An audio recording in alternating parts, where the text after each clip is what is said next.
अल्हम्दुलिल्लाह वस्सलातु वस्सलामु अला रसूलिल्लाह फ़अम्मा बाद।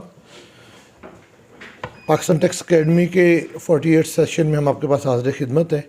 दरमियान में चंद हफ्ते बवजह income tax return filing proper lecture नहीं हो सका। आज से इंशाल्लाह उम्मीद है कि आगे ये कंटिन्यू हर जुमेरात को रहेगा इंशाल्लाह।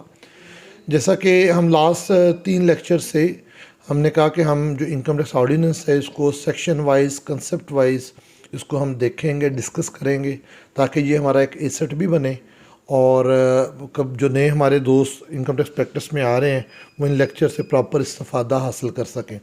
लेक्चर से मुतल्लिक या किसी भी लीगल क्वेश्चन से मुतल्लिक आप हमारे नंबर 0300 428 1343 पे अपना कोई भी सवाल, कोई मैसेज जो है वो वॉइस नोट के ज़रिए भेज सकते हैं और हम कोशिश करेंगे कि उसको प्रॉपर रिप्लाई करें। सेशन का बाकायदा आगाज़ तिलावत कुरान पाक से करते हैं। मैं बज़ल पन्नू एडवोकेट से गुजारिश करूँगा आएँ तिलावत कुरान पाक से सेशन का बाकायदा आगाज़ करें।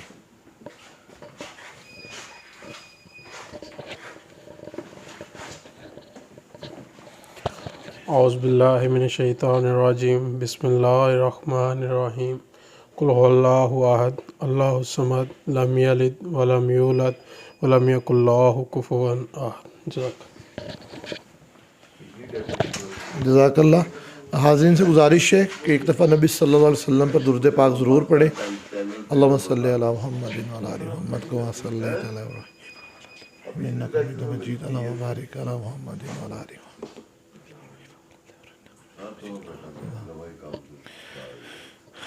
किसी भी लॉ को समझने के लिए जो उसके कंसेप्ट हैं, प्लेन रीडिंग के अलावा वो कंसेप्ट समझना, उसके एक एक लफ्ज़, एक एक उसके जो फ्रेज़ है, उसका वर्ड है, उसको प्रॉपर एक्सप्लेन करना, समझना बहुत ज़रूरी है।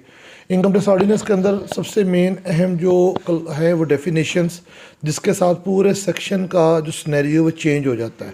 अगर हमें किसी वर्ड की डेफिनेशन, लीगल डेफिनेशन, ऑर्डिनेंस के तहत डेफिनेशन पता होगी, हमें उसके ऊपर कंसेप्ट क्लियर होगा, हमारा अबूर होगा, तो वो हमें पूरे इनकम टैक्स प्रैक्टिस के अंदर हर हवाले से हर लम्हे वो हमें फ़ायदा देगा। तो आज का जो सेक्शन है वो सेक्शन 2। इससे पहले हम सेक्शन 1 इसकी कमेंसमेंट, इसकी जो अपना मुख्तलिफ एस्पेक्ट्स के ऊपर कंसेप्ट हम डिस्कस कर चुके हैं सेक्शन 1 के हवाले से। सेक्शन 2 और सेक्शन 2 के अंदर आज हम डेफिनेशन को स्टार्ट करते हैं और अकॉर्डिंगली इंशाल्लाह ये जो सारा सिनेरियो है उम्मीद है आपके लिए बड़ा हेल्पफुल होगा। मैं सर मंशा सुखेरा साहब से गुजारिश करूँगा वो तशरीफ़ लाएँ और आज के लेक्चर का बाकायदा आगाज़ करें।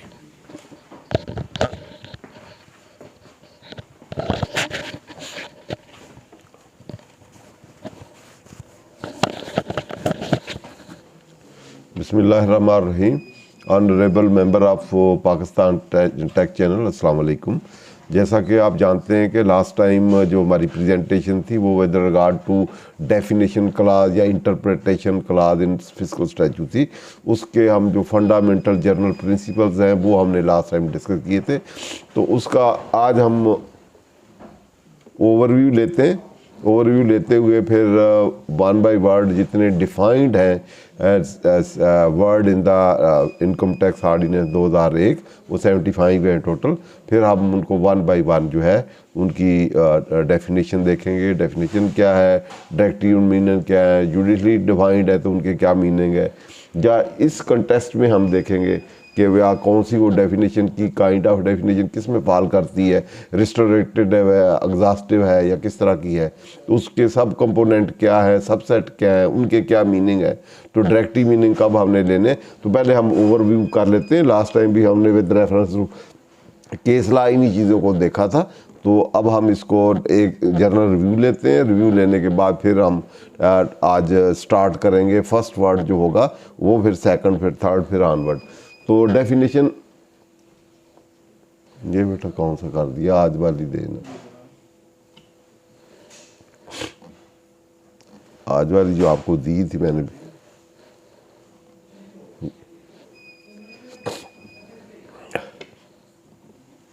तो जैसा कि जानते हैं आप कि हर जो लेजिस्लेटर है उसकी वो एक हर जनरली हर स्टैचू में एक डेफिनेशन क्लाज या उसको हम कहते हैं इंटरप्रिटेशन क्लाज होती है, जिसमें जो वर्ड रिपीटेडली यूज़ हो रहते हैं उस स्टैचू में, तो लेजिस्लेटर उसको अपनी मिनी डिक्शनरी अपनी बना लेता है। जैसे हर वर्ड की अलग-अलग डिक्शनरीज होती हैं, वहाँ भी वर्ड के मीनिंग मिल जाते हैं। तो विद रेफरेंस टू वो स्टैचू का करैक्टर क्या है, नेचर क्या है, पर्पस क्या है, वो उसके अकॉर्डिंगली अपने वर्ड अपने खुद उसके पॉइंट ऑफ व्यू से वो डिफाइन कर लेता है। डिफाइन करके उसमें इंटरप्रिटेशन क्लाज या उसको हम डेफिनेशन क्लाज कहते हैं, तो उसमें उसको डाल रहता है। उसका मकसद ये होता है कि एक तो मकसद प्राइमरी ये होता है कि जो वर्ड रिपीटेडली यूज़ हो रहे हैं उससे सेक्शन जो है वो शार्टन हो जाए, नहीं तो अदरवाइज हर सेक्शन में डिफाइन करना पड़ेंगे। तो उसको ब्रेविटी पर्पज़ के लिए या उसको शार्टन करने के लिए सेक्शन को, तो उस पर्पज़ के लिए इस्तेमाल की जाती हैं। दूसरा ये है कि रेपिटेशन, बार बार वही वर्ड होता है, वो रिपीट डिफाइन करने, फिर उसको वर्ड को डिफाइन किया जाए तो एक ही दफ़ा एक ही जगह पे उसके मीनिंग एग्जैक्टली दे दिए जाते हैं। दूसरा ये है कि बाज़ दफ़ा उसमें जो अगर वर्ड डिफाइन ना किया जाए तो उसकी फिर उसमें एम्बिगुइटी, अनसर्टेनिटी वो या डाउटफुल वर्ड हो, डाउटफुल मीनिंग आते हैं, तो उसकी वजह से डिफाइन कर दिए जाते हैं कि ये वाले इसके मीनिंग है। ये बेसिकली इसका पर्पज़ है। Word to carry their ordinary meaning, generally जब कोई वर्ड डिफाइन किया जाता है तो उसके लिटरल और ग्रामेटिकल जो मीनिंग होंगे जो वहाँ दिए हुए हैं उसके मुताबिक जो उसका टेस्ट वो कह रहा है जो वही मीनिंग लिए जाएंगे। उसमें कोई एडिशन डिलीशन जो है, सपोजिशन या वो चीज़ें फिर नहीं होगी, अनलेस एंटर वो डेविएट करे तो फिर हम आगे डिस्कस कर लेंगे। Affect of presence of definition, अगर डेफिनेशन डिफाइन कर दिया है वर्ड इंटरप्रिटेशन क्लाज में, तो वर्ड जो उसके मीनिंग, उस टर्म के मीनिंग या एक्सप्रेशन के जो मीनिंग दिए गए हैं through out the art statue जो है वही मीनिंग कंसीडर किए जाएंगे, लेकिन थ्रू आउट वही प्रीवेल करेंगे और उसको अकॉर्डिंगली दिया जाएगा। When departure from the statutory meaning possible, departure जो है कब उसको जो मीनिंग है कब डिपार्चर किया जा सकता है, कब उसे हम डेविएट कर सकते हैं, तो उसके लिए हर डेफिनेशन क्लास से पहले लिखा होता है। अनलेस रिपग्नेंट टू कंटेस्ट और सब्जेक्ट, अगर जहाँ सब्जेक्ट है या आगे सेक्शन है उसमें उसके और मीनिंग है, यहाँ उसमें वो फिट इन नहीं करता, जो वर्ड डिफाइन किए हैं वो मीनिंग वहाँ फिट इन नहीं करता, तो उस सिचुएशन में कंटेस्ट जो है या सब्जेक्ट है उसको ज़्यादा इंपॉर्टेंस दी जाती है उसके पॉइंट ऑफ व्यू से, क्योंकि एक ही वर्ड के डिफरेंट मीनिंग मल्टीफेरियस मीनिंग हो सकते हैं। तो वहाँ अगर वो फिट इन नहीं होता तो फिर उसके वो मीनिंग जो डिफाइंड है वो नहीं लिए जाएंगे, फिर हम उससे डिपार्चर कर सकते हैं, डेविएट कर सकते हैं। तो फिर वो वर्ड जो वहाँ उसके मीनिंग फिट इन होते हैं सब्जेक्ट में या कंटेस्ट में, वो उसके अकॉर्डिंगली लिए जाएंगे। बात दफ़ा ये भी है कि डेफिनेशन क्लास में कोई वर्ड डिफाइन नहीं किया जाता तो उस सेक्शन में किसी में डिफाइन कर दिया जाता है, तो वो जब वर्ड वो होता है उसका स्कोप लिमिटेड होता है, वो थ्रू आउट द लॉ नहीं होता, उसके मीनिंग वहाँ जो डिफाइन है उस सेक्शन के पर्पज़ के लिए होते हैं। या इसी तरह SRM में को डिफाइंड है रूल में, तो उस पर्पज़ के लिए वो फिर होगा। अगर डेफिनेशन में क्लास में है तो सारे के लिए वही अप्लाई होगा। उसके बाद context and collocation influence the interpretation of the defined word, कि जो डिफाइंड वर्ड है अदरवाइज तो थ्रू आउट द एक्ट जो है या ऑर्डिनेंस है वही मीनिंग ले जाएंगे। अगर वो सब्जेक्ट या कंटेक्स्ट डिफरेंट है उससे तो फिर उसके अकॉर्डिंगली उसको प्रेफर दिया जाएगा। Occasion and object also relevant, जब किसी वर्ड को इंटरप्रेट करें उसमें जो किस सिचुएशन में, किस कंटेक्स्ट में, किस सब्जेक्ट में या उसका पर्पस क्या था डिफाइन का, उसको भी रेलेवेंट है, वो भी कंसीडर किया जाएगा। डेफिनेशन एग्जॉस्टिव है एनुमरेटेड, एग्जॉस्टिव डेफिनेशन यूजुअली जो मीन से स्टार्ट होती हैं वो उसका स्कोप जो है वो लिमिटेड होता है, उसको हम कहते हैं कि रिस्ट्रिक्टेड है। मीन्स मीन के साथ आगे जो वर्ड आते हैं तो उनका मीन यही है, इसके अलावा कुछ उसमें ऐड नहीं हो सकता। बाद इनुमेरेटेड होती हैं उसके आगे इलस्ट्रेशन भी दिया जाता है, दैट इज सूट से फॉर एग्जाम्पल ये वो आगे वर्ड भी इस्तेमाल किए जाते हैं, तो वो इनुमरेटिव होते हैं। बाद दफ़ा वो एक्सटेंसिव डेफिनेशन होती है जिसमें इंक्लूड, इंक्लूड में पहले भी कहा था, पहले भी था कि इंक्लूड जो है डीमिंग डिवाइस है, उसमें जो वर्ड उसके, क्योंकि लेजिस्लेटर के पास पावर है कि जो किसी भी वर्ड को वो मीनिंग असाइन कर सकता है जो उसके एक्चुअल मीनिंग नहीं है, या वो फैक्ट जो एग्जिस्ट नहीं करते उसको भी ज्यूम कर सकता है कि ये एग्जिस्ट करते हैं, या हैपनिंग और नॉन हैपनिंग ऑफ इवेंट जो है हैपन नहीं हुए उसको ज्यूम कर सकता है, हैपन हुए जो उसके, या वाइस वर्सा भी ज्यूम कर सकता है। तो उस लीगल डिवाइस को ज्यूम करते हुए वो इसमें इंक्लूड का वर्ड करके जो उसमें नहीं है उसको भी शामिल किया जा सकता है।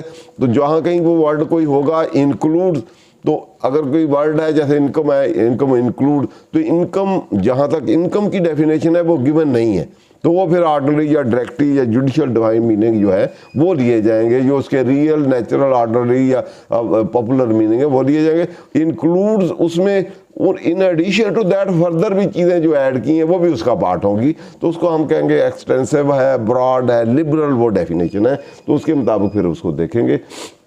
रिस्टोरेटिव मीनिंग ऑफ इंक्लूसिव, बाज़ दफ़ा इंक्लूसिव और रिस्टोरेटिव दोनों को शामिल कर दिया जाता है कि मीन में कुछ ऐड किया जाता है, आगे जाके फिर इंक्लूड किया जाता है, तो उस सिचुएशन में वो ब्रॉडर डेफिनेशन होती है, उसमें दोनों चीज़ें होती हैं। उसके बाद मीन्स और इंक्लूड, मैंने पहले कहा कि मीन से मुराद रिस्टोरेटेड है और इंक्लूड से बाद एक्सटेंसिव है, वो वाली डेफिनेशन होगी। नेमली एंड इंक्लूडिंग, नेमली में यूजुअली रिस्ट्रिक्ट डेफिनेशन होती है, जब डेफिनेशन आ रही है उसने कहा नेमली ये तो इट मीन उसी हद तक वो रिस्ट्रिक्ट। इंक्लूडिंग जो है एग्जॉस्टिव है, इंक्लूड का वर्ड जो वर्ड ऑफ एनलार्जमेंट है, एक्सटेंसिव है, एक्सटेंशन का वर्ड है कि जो रीजनल है उसको और एक्सटेंड कर दिया गया, दैट इज टू से ये भी लिमिट करता है कि ये चीज़ें हैं इसमें, या अदरवाइज एग्जाम्पल दी होती है। Undefined common word of every day use carry their popular meaning, जहाँ कहीं वर्ड डिफाइन नहीं है इसमें, तो उस सिचुएशन में फिर हम क्या करेंगे, उसमें सिचुएशन में दो सिचुएशन राइज होती हैं, बल्कि 3-4 राइज होती हैं। एक तो ये है कि जुडिशियली डिफाइंड, कि अगर कोर्ट ने विद रेफरेंस टू वो कंटेक्स्ट या सब्जेक्ट को उसी वर्ड को डिफाइन किया हुआ है उसी स्टैचू में, तो उस स्टैचू में डिफाइन किया है तो वो वर्ड लेंगे इन द सेम सेंस। या फिर किसी रिपील, उससे जो पहले लॉ था वही वाला, उसको रिपील करके ये आया हुआ है नया लॉ, तो उस लॉ में वो वर्ड डिफाइन था और कोर्ट ने उसको इंटरप्रेट किया था, तो उस सिचुएशन में वो वाला वर्ड जो डिफाइंड किया है यहाँ वर्ड यूज हुआ है तो उसी सेंस में उसको लिया जाएगा। उसका पर्पज़ ये होता है कि लेजिस्लेटर जब उस वर्ड को डिफाइन किया है कोर्ट ने इन द रिपील ऑर्डिनेंस या इसमें, तो उसमें कोर्ट में वही वर्ड यूज हुआ तो इट मीन उसके वही मीनिंग लेजिस्लेटर ने समझे हैं, तो इसलिए जुडिशियल मीनिंग ना भी डिफाइन किया हो तो जो जुडिशियल मीनिंग कोर्ट ने, सुप्रीम कोर्ट, हाईएस्ट कोर्ट जो है उसने उस जो वर्ड उसको डिफाइन किए हैं, जो दिए हैं, वो वाले मीनिंग लिए जाएंगे। ना हो तो बार दफ़ा हम उसका पैरामेट्रिया या जो उसका रिपीलिंग और रिपील्ड स्टैचू है उसमें जो मीनिंग है या डिफाइन किए हुए उससे हम उसकी हेल्प ले सकते हैं। तो पहले सबसे जो डिफाइन वर्ड है, दूसरा कंटेक्स्ट में जो उसके मीनिंग फिट होते हैं, तीसरा जुडिशियल, चौथा फिर हम चौथा लेते हैं डायरेक्टिव मीनिंग या रिपील, जो रिपील ऑर्डिनेंस है वहाँ से मीनिंग, वहाँ कहीं भी ना मिले तो फिर हम डायरेक्टिव मीनिंग लेते हैं। तो डायरेक्टिव में केयर और काशन अडॉप्ट करनी होती है, क्योंकि डायरेक्टिव में अगर आप किसी डिक्शनरी या डिक्शनरी में मीनिंग देखेंगे किसी वर्ड के, वो मल्टीफेरियस मीनिंग होंगे, वो हर कंटेक्स्ट के रिलेशन से होंगे, तो वहाँ फिर आप केयर काशन से आपने उसके मीनिंग सेलेक्ट करने। एक ही वर्ड है, जैसे कैपिटल हम कहें तो कैपिटल का वर्ड इस्लामाबाद है, अगर उसके हम कहेंगे ये पाकिस्तान का कैपिटल कौन है तो वो हम कहेंगे उसका सेंट्रल या दारुल खिलाफा कौन है तो वो इस्लामाबाद। अगर बिजनेस पॉइंट ऑफ व्यू से लेंगे तो जनरल सेंस में हम कहेंगे कैपिटल इन कंपनी है या फर्म है या उस कैपिटल। अदरवाइज तो मीनिंग ये है कि बड़ी चीज़, जो बिगर चीफ जो चीज़ है या लॉन्ग टर्म जो है उस चीज़ को हम कैपिटल कहते हैं। तो इसलिए वो कंटेस्ट में फिर उसको देखा जाएगा कि उसके सब्जेक्ट में क्या चीज़ है, उसके मुताबिक और लिया जाएगा। तो डिक्शनरी मीनिंग में मल्टीफेरियस मीनिंग होंगे, तो एक ही वर्ड के तो डिफरेंट कंटेक्स्ट में डिफरेंट मीनिंग होंगे, तो उसमें से फिर आपने सिलेक्शन करनी है कि आपका स्टैचू कौन सा है, फिजिकल है, इकोनॉमिक है, अगर क्रिमिनल है, सिविल है, तो उसमें जो मीनिंग है वहाँ जो फिटन होते हैं उसके पर्पज़ के मुताबिक या उसके जो ओकेजन के मुताबिक या उसके कंटेक्स्ट के मुताबिक या उसके सब्जेक्ट के मुताबिक जो फिट इन आपके मीनिंग है वो आप डायरेक्टिव मीनिंग लेंगे। कंटेक्स्ट में affect the implication of the word, वही हमने पहले सब्जेक्ट या कंटेक्स्ट कहा है। तो कंटेक्स्ट इंपॉर्टेंट है कि किस सब्जेक्ट में एक टेक्स्ट होता है। टेक्स्ट मीन उसकी ग्रामेटिकल और लिटरल मीनिंग। टेक्स्ट से मुराद जो वो डिफाइन किया है, जो उसकी वर्डिंग है या उसके लिटरल वर्ड इस्तेमाल हुए हैं, फ्रेजेज हुए हैं, वो उसके क्या मीनिंग है। कंटेक्स्ट होता है सब्जेक्ट मैटर के किस सिचुएशन में या किस ओकेजन पे या किस पर्पज़ के लिए वो वर्ड इस्तेमाल हुआ है, वो सब्जेक्ट मैटर क्या है, उसके पॉइंट ऑफ व्यू। जो टेक्स्ट है वो टेक्सचर है और जो सब्जेक्ट है वो उसको कलर देता है। तो इस तरह फिर उसके मीनिंग लिखते हैं। तो वो वाले फिर दोनों ही इंपॉर्टेंट है। पहले टेक्स्ट को देखें, फिर कंटेक्स्ट को दे दें। टेक्स्ट से मुराद लिटरल, उसका जो बॉडी है या स्ट्रक्चर बना है उसको देखें, फिर उसमें किस कंटेक्स्ट में है, किस ओकेजन में है, उन दोनों में मिला के जो उसके मीनिंग लिखे वो उसको फिर साइन करने। Word should be given sensible meaning. तो इररेलेवेंट या इररेशनल ऐसे मीनिंग नहीं होनी चाहिए। डायरेक्टिव मीनिंग जब चॉइस करें और रेलेवेंट हो, रिलायबल हो, सेंसिबल हो, तो वो मीनिंग होगा। When to take help of the word define other statute, तो वही पहले उसमें भी प्रायोरिटी है, पैरामेट्री है, प्राणा है। तो जब सब कुछ ना हो तो फिर कहीं और डिफाइन है, तो उसमें या एक जनरल क्लासेस एक्ट होता है, यहाँ ना हो आपका तो वो सारे लॉ पे एप्लीकेबल होता है। तो यहाँ ना हो वो वर्ड सेक्शन में भी नहीं है, उसमें भी नहीं है, जुडिशियल डिफाइंड भी नहीं है, और डायरेक्टरी वाला भी फिट इन नहीं होता। तो उस डायरेक्टरी से पहले आप वो वाला मीनिंग जो है आप इंटरप्रिटेशन क्लास से या उससे ले सकते हैं। जनरली जो अदर स्टैचू के वह, क्योंकि हर स्टैचू का अपना पर्पज़, अपनी इंटेंशन, अपना करेक्टर नेचर होता है, तो इसलिए यूजुअली अलाउ नहीं किया जाता कि दूसरे स्टैचू को उसको 12। लेकिन सिचुएशन जब ऐसी राइज हो के उसमें आपके कहीं भी वर्ड नहीं है, किसी और में है, तो सिचुएशन में सबसे पहले जो उसका पैरामेट्री है, पैरामेट्री से मुराद उसी तरह का है। चाहे फिजिकल है तो फिजिकल में उससे पहले बिफोर रिपीलिंग एक्ट से पहले जो था वो वाला प्रीवियस जो आपका एक्ट था उसे ले, ना हो तो उसकी उस सब्जेक्ट मैटर के रिलेशन से, जैसे फिजिकल स्टैचू हैं उनसे आप लें। वहाँ भी ना मिले तो केयर काशन के साथ फिर दूसरे स्टैचू में भी देखें, अगर वो सब्जेक्ट कॉन्ट्रैक्ट में फिट होता है तो फिर लें, अगर फिट नहीं होता तो फिर उसको नहीं आप नहीं लेना। लास्ट रिसॉर्ट में अदर स्टैचू को उसको करते हैं यूजुअली, या उस सिचुएशन है अदर स्टैचू से हम ले सकते हैं जब हमारी उस इंटरप्रिटेशन में, इसको कहते हैं डेफिनेशन बाई रेफरेंस। बाज़ बार डिफाइन वर्ड किए जाते हैं, उसमें रेफरेंस दिया जाता है कि company mean as defined in the company act, तो फिर वही जो उसने बाई रेफरेंस फॉलो की है तो फिर उसी को डेफिनेशन को लेंगे। उस कंपनी में जो है, जो कंपनी एक्ट में वहाँ जो भी एक्ट है जिसका रेफरेंस दिया गया है, बहुत सी डेफिनेशन हमारी ऐसी हैं जो कि डेफिनेशन बाई रेफरेंस है, वहाँ से बारो की गई कि वहाँ जो मीनिंग है वही मीनिंग। उसमें भी फिर आप बाद अब for the time being word use होता है कि जब वो वर्ड डिफाइन किया उस वक्त जो मीनिंग थे। फिर दूसरी सिचुएशन ये है कि सब्सिक्वेंटली वो कंपनी की डेफिनेशन बदलती गई है, तो क्या यहाँ भी बदलेगी कि नहीं, तो उस सिचुएशन में वर्डिंग पे डिपेंड करता है। अगर उसने कहा कि for the time being in force, कि जब उस वक्त फोर्स थी वो है, या ऑनवर्ड भी कंटिन्यू वो चलेगी, तो उसके मुताबिक फिर हम उसके वर्ड लेंगे। Next, meaning assign to the word defined other statute should be adopted with care caution. जो मैंने अभी बताया, judicial reported word has to be same meaning, presumption of identical meaning, ये जुडिशियल का है। जो अगर जुडिशियल डिफाइंड है तो वो लेजिस्लेट ने अज्यूम किया है कि वही मीनिंग है, वही सब कुछ है, वो आइडेंटिकल मीनिंग ही है। Interpretation of technical and scientific word, अगर ऐसे कोई वर्ड है तो वो टेक्निकल मीनिंग या साइंटिफिक हो तो उसी के मुताबिक होंगे। Strict consideration of definition in taxing statute, तो यूजुअली ये टैक्सेशन स्टैचू जो डेफिनेशन हो या अदरवाइज वो स्ट्रिक्टली कंस्ट्रूड किया जाए, लिटरली कंस्ट्रूड किया, जो वर्ड मीनिंग हो वही, ना उसमें अजम्पशन है या प्रजम्पशन है, ना उसमें कोई इन्फ्रेंस है, ना एडिशन है, ना डिलीशन है, ना एक्सक्लूजन है, जो कुछ प्रोवाइडेड है उसके मुताबिक ही है। बेनिफिट ऑफ डाउट जो है वो फिर उसका जो है टैक्स पेयर का होता है। एंट्री इन द शेड्यूल या गुड या डेफिनेशन को शेड्यूल में की है तो वो शेड्यूल के हद तक ही है, या किसी सेक्शन में उस तक है, या SRO में उस हद तक है, अगर उसमें है दूसरे में तो उसके मुताबिक है। तो बाकी उसके बाद ordinary rule of strategy construction not applicable for under schedule, तो शेड्यूल के लिए अपनी इंटरप्रिटेशन होगी। लेजिस्लेटिव एंट्री ये ऑलरेडी हम कर चुके हुए। तो बाकी इसके जो केस लॉ हैं इन सारों पे, वो पहले पिछला खोले बेटा, इन्हीं सब रूल पे दूसरी डेफिनेशन पहले, ये पहले भी हमने आगे इसमें इसको हमने पहले समराइज किया था।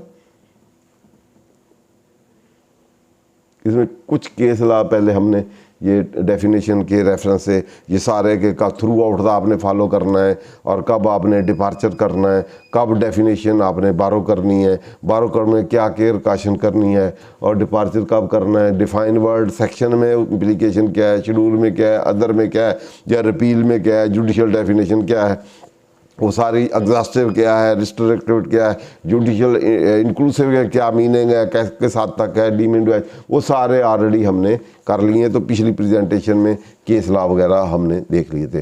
तो अब नेक्स्ट जो है हमारा इनकम टैक्स ऑर्डिनेंस की डेफिनेशन सेक्शन 2 है। तो अब सेक्शन 2 में हम देखते हैं कि सबसे पहले अगर फ्रेज अगर हम देखेंगे तो ये जो डेफिनेशन होती हैं ये इनकी मैंडेटरी नेचर भी है और इसकी डायरेक्ट डिक्लेरेटरी नेचर भी है। मैंडेटरी नेचर से मुराद ये है, जो मैंने एक फ्रेज़ कही थी कि जो वर्ड डिफाइन होगा वो थ्रू आउट द एक्ट या ऑर्डिनेंस वही मीनिंग लिए जाएंगे, ये इसकी मैंडेटरी नेचर है।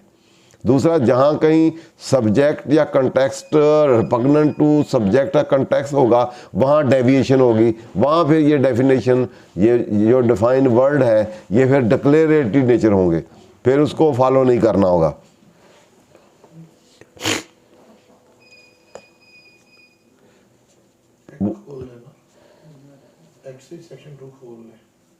टैक्स खोल लेना पहले, इनकम टैक्स ऑर्डिनेंस खोल लेना बेटा, रखा करें ना।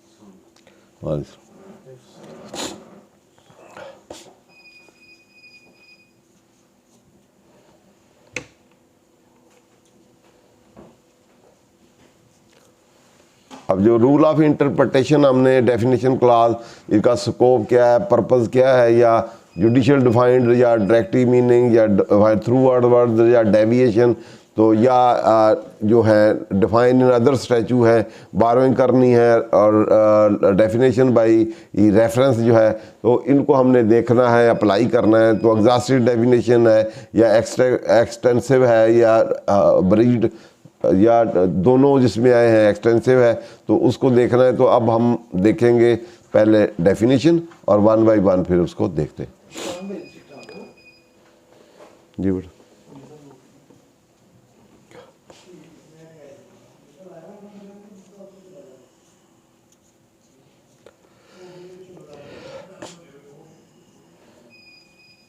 मेरे सामने रखा करें, वहीं तो खोल लिया।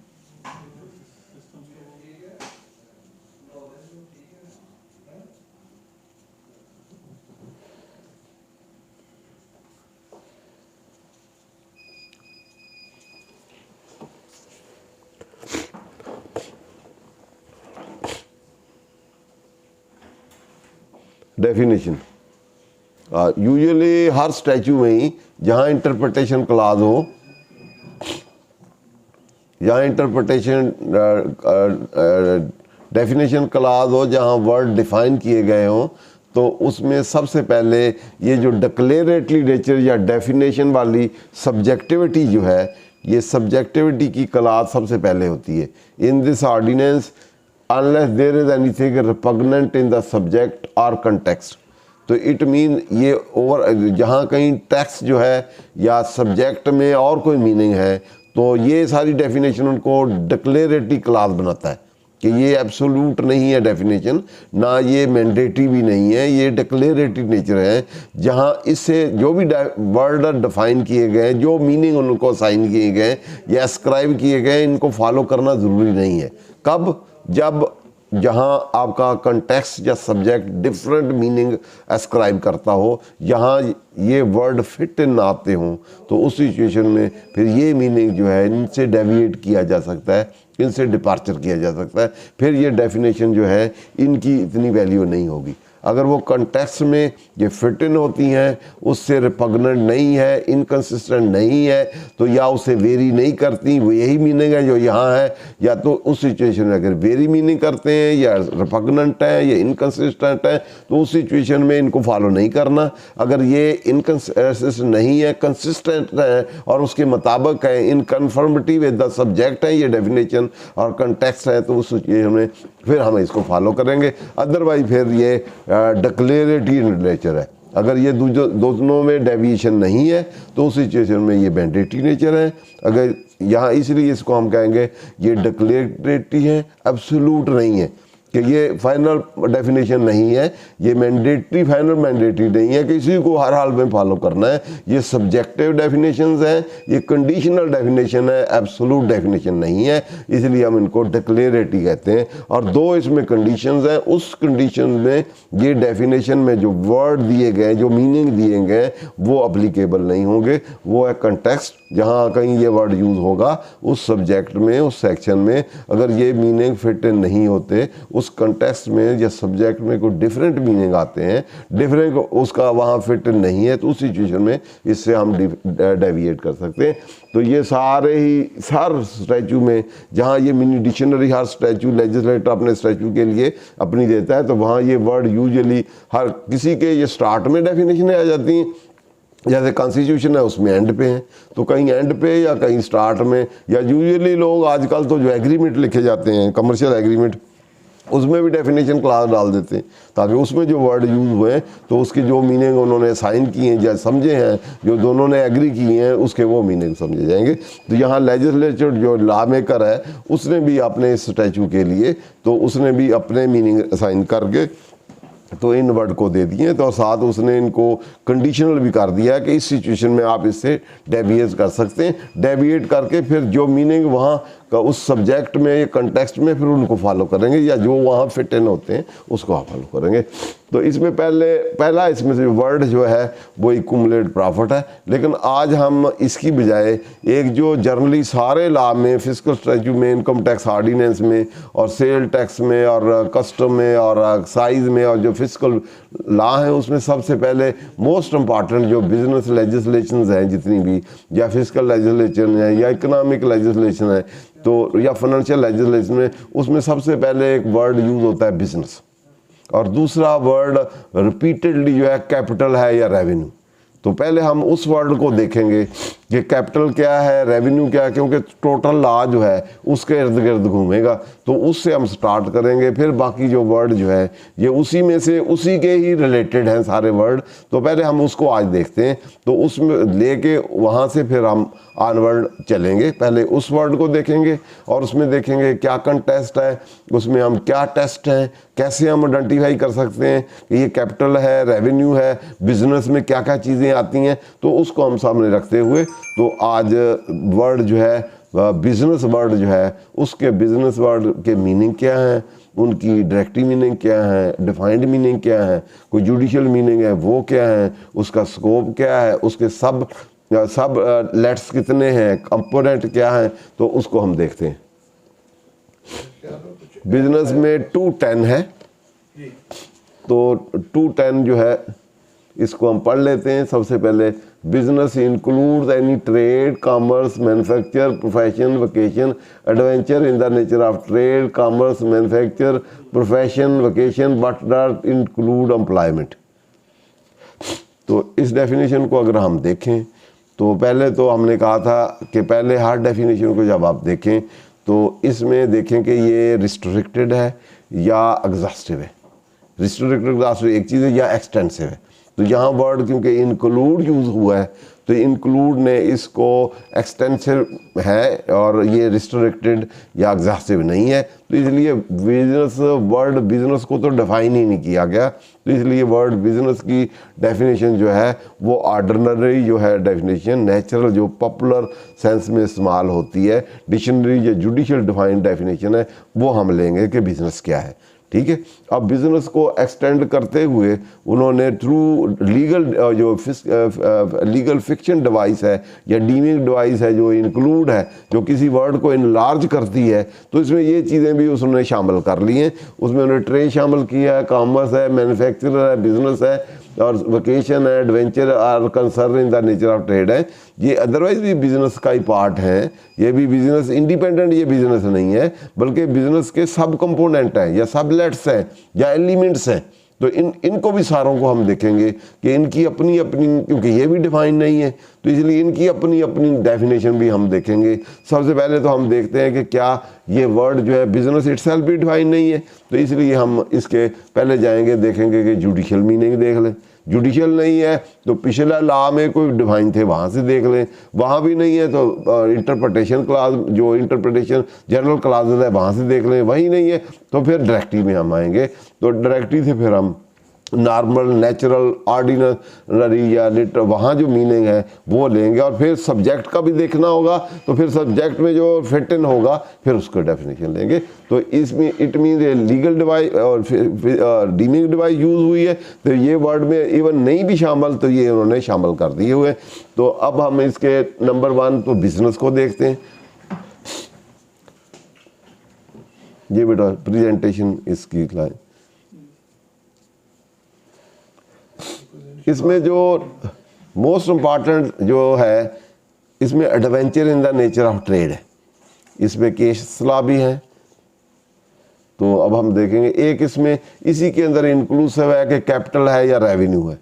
इसको हम कहते हैं ये जो asset held adventure in the nature of trade जो है, तो बेसिकली ये डिफरेंट जो इसको ये देखना है कि adventure in the nature of trade है, तो ट्रेड बिजनेस किया है हमने तो इनकम फ्रॉम बिजनेस में इनकम होगी, या हमने बिजनेस नहीं किया या वैसे ही परचेज किया और सेल कर दिया, कैपिटल गेन में आता है या इनकम फ्रॉम बिजनेस में आता है, ये समझ लें।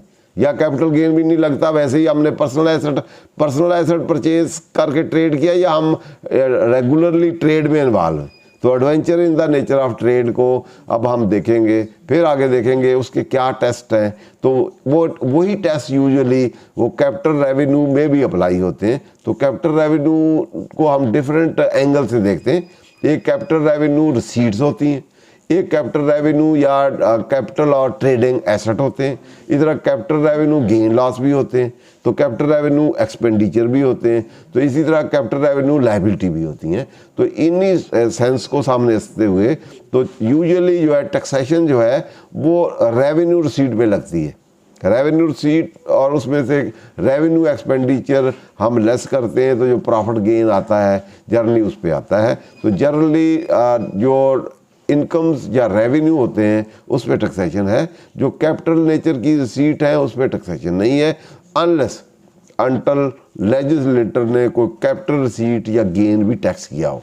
तो जनरल रूल ये है कि ऑल जो है रेवेन्यू रिसीट्स या रेवेन्यू इनकम या प्रॉफिट्स गेन जो है या इनकम जो है वो टैक्सेबल है, और कैपिटल जो रिसीट्स या रेवेन्यू या गेन शेन है वो टैक्स नहीं है, अनलेस अंटल कैपिटल गेन या इनकम या एसेट या कोई चीज़ लेजिस्लेट ने एक्सप्रेसली उसको जो आपके हेड ऑफ इनकम है उसमें शामिल करके टैक्स ना किया हो।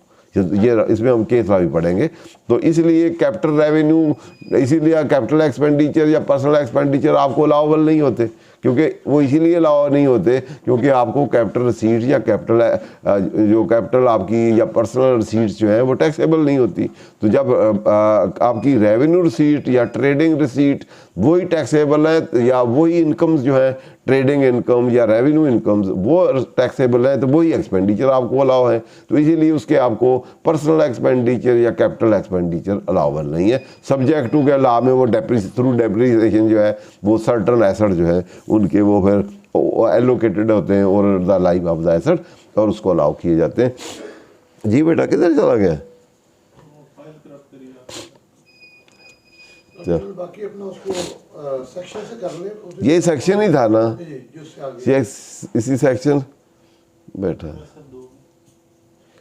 ये बिजनेस को हम आज बिजनेस के कंपोनेंट देखें ना, इसी रिलेटेड एक सवाल ये भी अपना करते हैं, है तो ये मर्ज होकर सेल डेस्क के साथ गवर्नमेंट अदारे हैं वो स्क्रैप जो कि उनके नेचुरल रूटीन बिजनेस नहीं है, उनके मल्टीपल कामों से स्क्रैप निकलता है, हाँ उसको जब बेचेंगे क्या वो उस पर सेल टैक्स विदहेल्ड करेंगे या चार्ज करेंगे या नहीं करेंगे? सेक्शन 14 के रेफरेंस से, 3 के रेफरेंस से और वो ऑलरेडी ये इशू सेटल हो चुका हुआ है। ये नोवेटास एक था केस, हाई कोर्ट ने किया था। हाई कोर्ट ने उस पर केस आया था तो उनका ये स्क्रैप क्योंकि यूजुअल टैक्सेबल एक्टिविटी नहीं है, ये फर्दरेंस में नहीं आती, ये वगैरह वगैरह जो डेफिनेशन है आपकी सेक्शन 3 में, there shall be charge levied and paid sale tax made in the furtherance of taxable activity, ये वो ड्यूरिंग द कोर्स ऑफ, तो उसने कहा स्क्रैप नहीं है। तो उन्होंने कहा जी ये वो स्क्रैप क्योंकि इनका यूजुअल बिजनेस नहीं है इसलिए नहीं है एप्लीकेबल। लेकिन सुप्रीम कोर्ट ने कहा ये उसी को आगे केस गया तो सुप्रीम कोर्ट ने कहा ये स्क्रैप शरैप कोई चीज़ नहीं, जो भी सेल होगी, इवन कैपिटल गुड्स पे आप इनपुट लेते हैं तो कैपिटल गुड्स पे भी टैक्स है।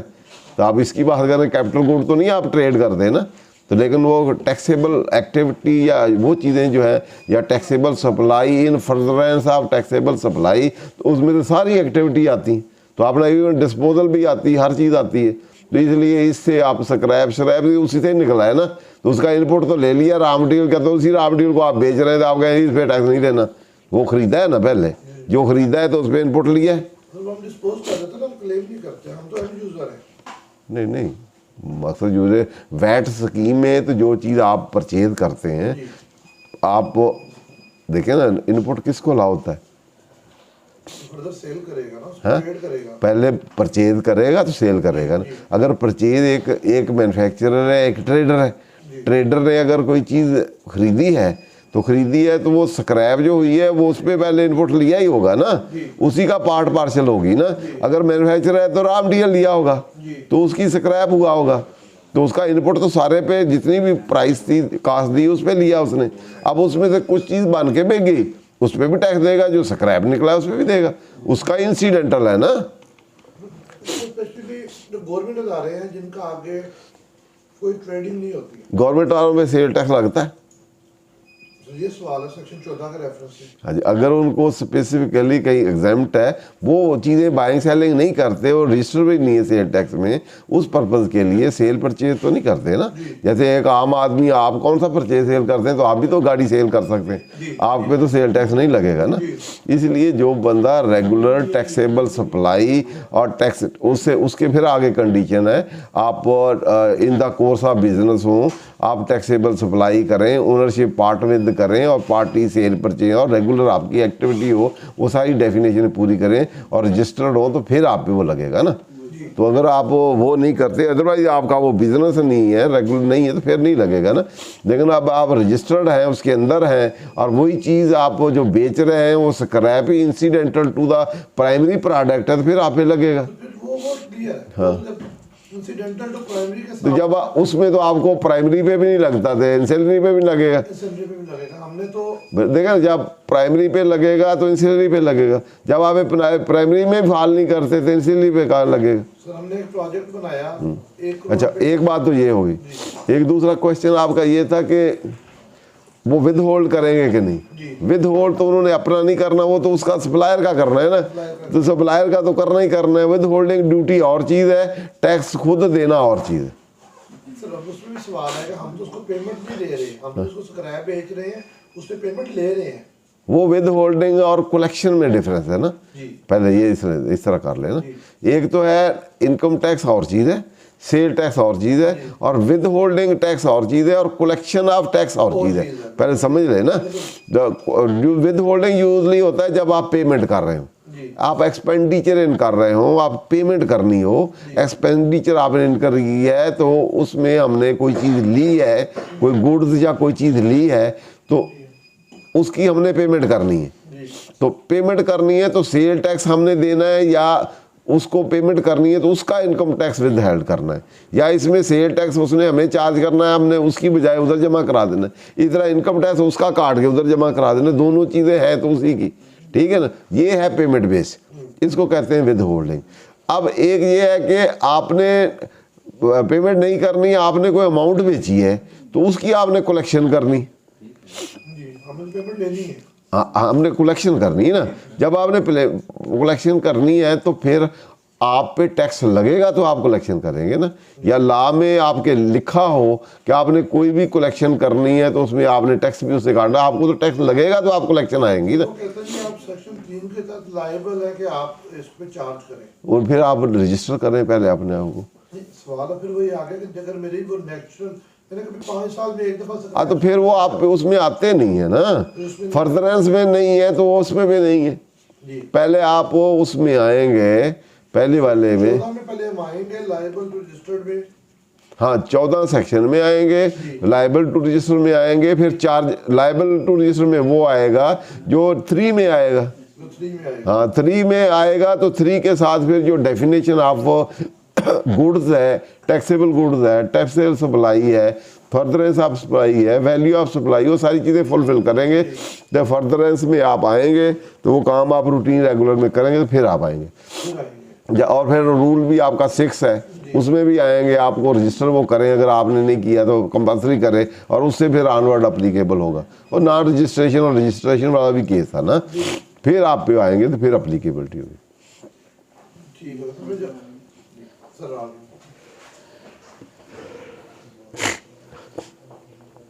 ये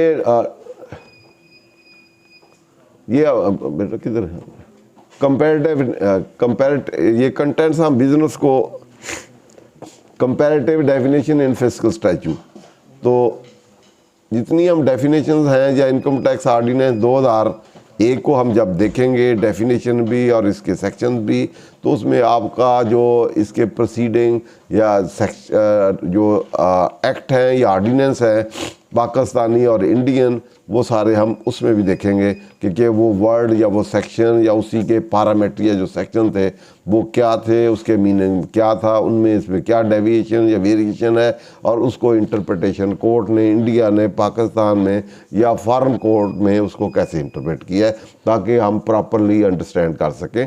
तो पहला इसमें हम जो कंटेंट्स है, ये डेफिनेशन ऑफ बिजनेस जो सेक्शन 210 में दी गई है, उसी को हम comparative definition in other fiscal statute जो प्रोसीडिंग है उसको हम देखेंगे।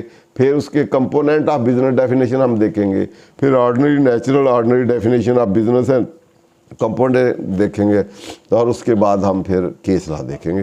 जी बेटा, ये जो ऑर्डिनेंस यहाँ इनकम टैक्स ऑर्डिनेंस, तो हर सेक्शन में या हर डेफिनेशन में हम ये 4 स्टैच्यूज हैं इनकम स्टैच्यूज जिस पे हम देखेंगे।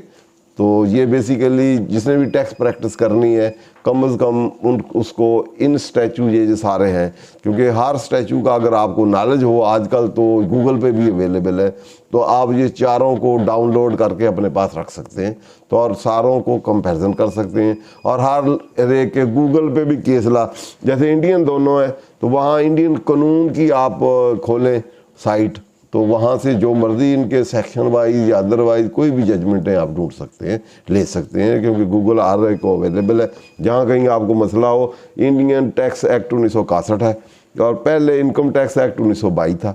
1922 वाला पाकिस्तान में भी आफ्टर पार्टीशन इस्तेमाल हुआ है, वहाँ इंडिया में भी रहा है। हमने 1922 के बाद 79 ले आए, 79 के बाद अब 2001 है, वहाँ उन्होंने इसके फ़ौरन बाद 61 वाला लिया हुआ है, वहाँ 61 है। ऑलमोस्ट ये 1808 या 9 पुराना है, 1818 या वो वाला एक्ट जो ब्रिटेन का था वो उसी को 1922 में कन्वर्ट किया, 22 वाला फिर ऑनवर्ड उसी तरह चल रहा है।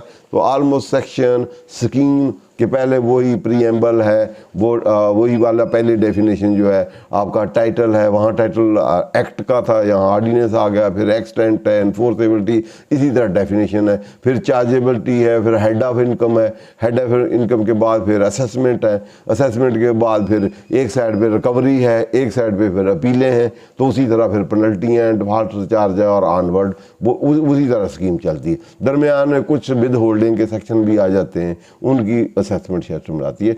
तो सारों में कुछ शेड्यूल आ जाते हैं, रेट के शेड्यूल हैं, कोई एग्जम्पशन के शेड्यूल है, तो एग्जम्पशन के प्रोविजन भी उसी तरह, जिस तरह स्कीम वो है उसी तरह इन सारों में आलमोस्ट उसी तरह ही है।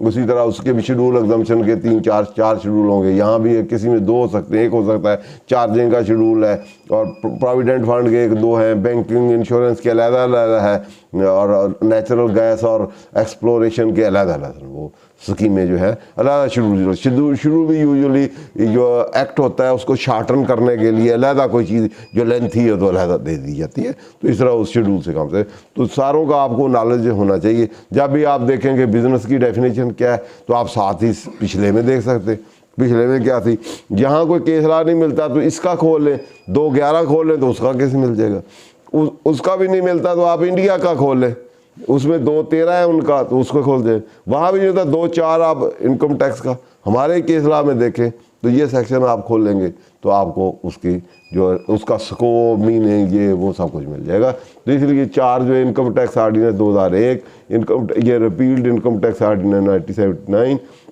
Income tax act 90 Indian income tax 1961 और इनकम टैक्स 1922, ये चारों जो लॉ है यूजुअली अगर हमने टैक्स की प्रैक्टिस करनी है तो इनको एटलीस्ट एक दो स्टडी की हो और उसके बाद फिर आप जब रेलेवेंट जो इसकी आपको ज़रूरत हो उस सेक्शन को आप कंपैरेटिव कर लें, कंपैरेटिव करके उनके रिलेटेड जुडिशियल जितने भी केस लाएँ वो इकट्ठे कर लें, उसको स्टडी कर लें और फिर अपना केस या इशू जो है उसको फ्रेम कर लें और समझ लें। ठीक है जी, उसके चारों ही इंक्लूड के साथ हैं, चारों में इंक्लूड है बिजनेस। अब देखें अगर कंपैरिजन अब हम इसको देखते हैं तो किसी ने भी डिफाइन करने की जरूरत नहीं की क्योंकि पहले वाले ने बिजनेस को इंक्लूड किया है, ठीक है ना, तो इंक्लूड में डेफिनेशन को भी हाथ नहीं लगाया किसी ने, ठीक है ना। एक आदि इसने कहा इंक्लूड एनी ट्रेड, कॉमर्स और manufacture any adventure concerning the nature of trade, commerce और मैन्युफैक्चर। ठीक, अब अगर हम यही वाली उस ऊपर वाले के include any trade, commerce, manufacture और adventure concerning the nature of trade, commerce और मैन्युफैक्चर। ठीक, फिर अगले में आ जाए, यहाँ business any trade, commerce, manufacture और एनी एडवेंचर और concerning the nature of trade, commerce और मैन्युफैक्चर। यहाँ आके अब जो आई डेफिनेशन इसमें थोड़ा सा कुछ include any trade, commerce, manufacture, profession, vocation, adventure in the nature of trade, commerce, manufacture, profession और vocation but does not include employment. ये एज कंपेयर करें तो इसमें एक पहले बात जो एक्सक्लूड कर गई है जो एम्प्लॉयमेंट है वो बिजनेस नहीं है, ठीक है ना। पहले में ये होया कि मैं तो रोज़ जाता आता हूँ तो बिज़नेस आप कहते हैं जी कोई भी एक्टिविटी आप बिज़नेस कंडक्ट करने के लिए कोई भी एक्टिव प्रॉफिट मोटिव के लिए करें और रेगुलर करें, रूटीन में करें और ओकेजनल ना हो, एक्स्ट्रा ऑर्डनरी ना हो, आएँ जाएँ एक्टिविटी करें तो वो और उससे प्रॉफिट कोई चीज़ अर्न करें तो वो बिज़नेस है। तो उन्होंने कहा फिर एम्प्लॉयमेंट क्यों नहीं बिज़नेस, वो मैं रोज़ जाता हूँ, रोज़ वही काम करता हूँ, उससे मेरे मनी आती है, मैं सर्विसेज देता हूँ, सर्विस के पैसे लेता हूँ, तो एम्प्लॉयमेंट क्यों नहीं बिज़नेस भाई, ठीक है ना। वो भी तो बिजनेस जो है एक्सचेंज ऑफ गुड्स या सर्विसेज ही है ना, वो कैपिटल हो, रेवेन्यू हो, तो मैं तो सर्विसेज देता हूँ, मैं जॉब करता हूँ, सर्विसेज देता हूँ। उसके एक टेक्नीशियन है जो वर्कर है वो भी सर्विसेज देता है और पैसे लेता है, रोज़ अपना काम करता है, तो मैं भी करता हूँ, तो मुझे भी फिर मैं भी बिजनेस हूँ तो बिजनेस होना चाहिए, मैं सैलरी में क्यों हूँ, तो मैं तो रेगुलर करता हूँ, रेगुलर ना हो तो फिर करूँ। तो इसलिए उन्होंने क्योंकि डिफरेंट इंटरप्रटेशन में ये चीज़ सामने आई तो उन्होंने चलो ये एक्सक्लूड करते थे। जहाँ आपकी एम्प्लॉयर रिलेशनशिप हो तो वहाँ आपका एम्प्लॉयमेंट होती है, वो कॉन्ट्रैक्ट लहदा है और वैसे भी हेड लहदा है सैलरी का, जहाँ इंडिपेंडेंट हेड हो तो उसी में चार्ज होना है और सैलरी को अलहदा डिफाइन भी किया गया है। तो यहाँ एक्सक्लूड करेंगे तो उसमें जाएगा, नहीं एक्सक्लूड करेंगे तो इसमें भी आ सकता है, फिर इंटरप्रिटेशन का मैटर बनेगा। अब बिजनेस में से एक्सक्लूड कर दिया तो इट मीन्स वो सैलरी वाला आ गया। एम्प्लॉयमेंट जो है उसके लिए सेक्शन लहदा जो है वो सेक्शन 12 जो आगे हम हेड ऑफ इनकम में देखेंगे। तो अगर एक्सक्लूड ना करो तो फिर चांसेस इधर के भी हैं, इस एम्बिग्युइटी को ख़त्म करने के लिए इधर से एम्प्लॉयमेंट ख़त्म कर दी, तो इसलिए फिर एक तो ये काम हुआ। दूसरा आगे हम इसको डिस्कस भी करते हैं इन डिटेल कि बिज़नेस यूजुअली जो है बिज़नेस जो है यहाँ डिफाइन नहीं है, तो जुडिशियल डेफिनेशन हम देखेंगे कोई हुई तो वो लेंगे, नहीं तो फिर डायरेक्ट ही मीनिंग लेंगे। नॉर्मली ये जो ऑर्डिनरी पॉलरेंस में लिखा जो कहा जाता है बिजनेस मीन एनी एक्टिविटी, जो भी आप एक्टिविटी फंक्शन करते हैं रेगुलर नेचर का हो और उससे आप प्रॉफिट मोटिव के लिए अर्निंग के लिए आप करें तो वो आपका बिजनेस है। ठीक है, तो उसके बाद ट्रेड जो है इसके सबलेट्स है जो कंपोनेंट है। Trade usually buying selling of goods जो है उसको हम ट्रेड करते हैं। ठीक, एक्सचेंज ऑफ गुड्स जो है उसको एक बाइंग सेलिंग दो पार्टी के दरमियान हो तो ट्रेड करते हैं। आगे अगला वर्ड उसमें कौन सा है? कॉमर्स जो है यूजुअली ये इसमें सर्विसेज भी आती हैं। मेन फोकस इसमें क्योंकि ट्रेड सबलेट्स है कॉमर्स का, ट्रेड एंड पे होती है। जब एंड पे आप चीज़ें गुड्स मैन्युफैक्चर होती हैं, मैन्युफैक्चर के बाद उनकी पैकिंग शैकिंग होती है, फिर मार्केटिंग होती है, चीज़ें होती हैं, फिर आप ट्रेड करते हैं एंड पे फिनिश गुड्स आप ट्रेड करते हैं, बाइंग सेलिंग वो फंक्शन आता है। दरमियान में फाइनेंसिंग, इंश्योरेंस, ट्रांसपोर्टेशन वो सारी सर्विसेज जो हैं कॉमर्स में यूजुअली फोकस जो होता है वो services banking, insurance, transportation, communication, ये जितनी भी सर्विसेज है उसको हम कॉमर्स, आजकल तो ई कॉमर्स भी है। तो commerce usually exchange of goods and services दोनों हैं, दोनों में उसमें आती हैं। तो ट्रेड यूजुअली जो है वो बाइंग सेलिंग ऑफ गुड्स में आती है। तो बाद इंटरचेंजेबल भी यूज़ होती हैं। उसके बाद मैन्युफैक्चर जो है, मैन्युफैक्चर हमने पहले भी कई दफ़ा डेफिनेशन पढ़ी है, यहाँ डेफिनेशन गिवन नहीं है, लेकिन सेल टैक्स में गिवन है, फेडरल एक्साइज में गिवन है, कस्टम में पता नहीं है कि नहीं है, तो वहाँ ब्रॉड डेफिनेशन है, उसको हम बारो नहीं कर सकते। तो और जनरल डेफिनेशन जो है वो हम इसको देख लेते हैं। बाकी तो यहाँ केस ला है उसमें भी देख लेंगे। तो मैन्युफैक्चर और प्रोडक्शन में प्रोडक्शन और असम्बलिंग यहाँ डेफिनेशन जो है यहाँ नहीं गिवन, लेकिन 153 में गिवन है, मेरा ख्याल 153 सेक्शन है, उससे हम हेल्प ले लेते हैं। अगर ये इधर लिख दिया जाता कि manufacturer means as defined in section 153 भी, तो फिर वही डेफिनेशन सारे में चलती थी। तो यहाँ मेरा ख्याल है कि नहीं है बेटा? मेरा ख्याल है।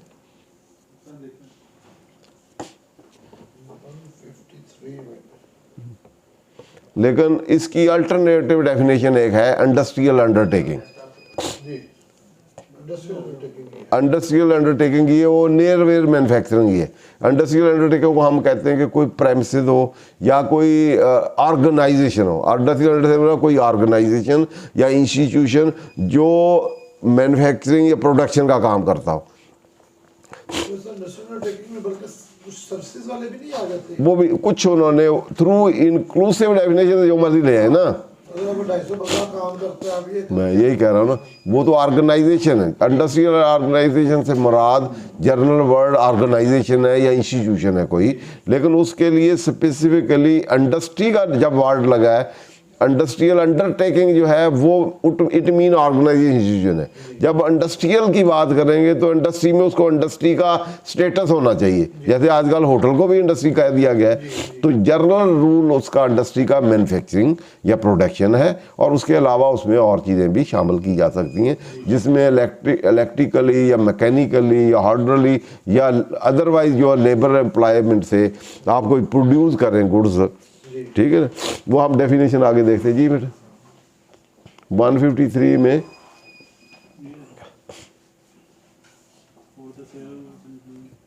मैन्युफैक्चरर, नहीं मैन्युफैक्चरर देखें,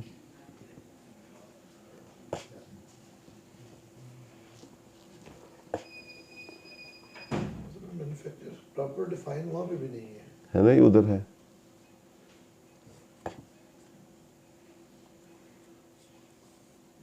क्योंकि वहाँ मैन्युफैक्चरर को अलाउ था, वो फाइनल डिस्चार्ज नहीं था, दूसरे थे, तो वहाँ फिर उन्होंने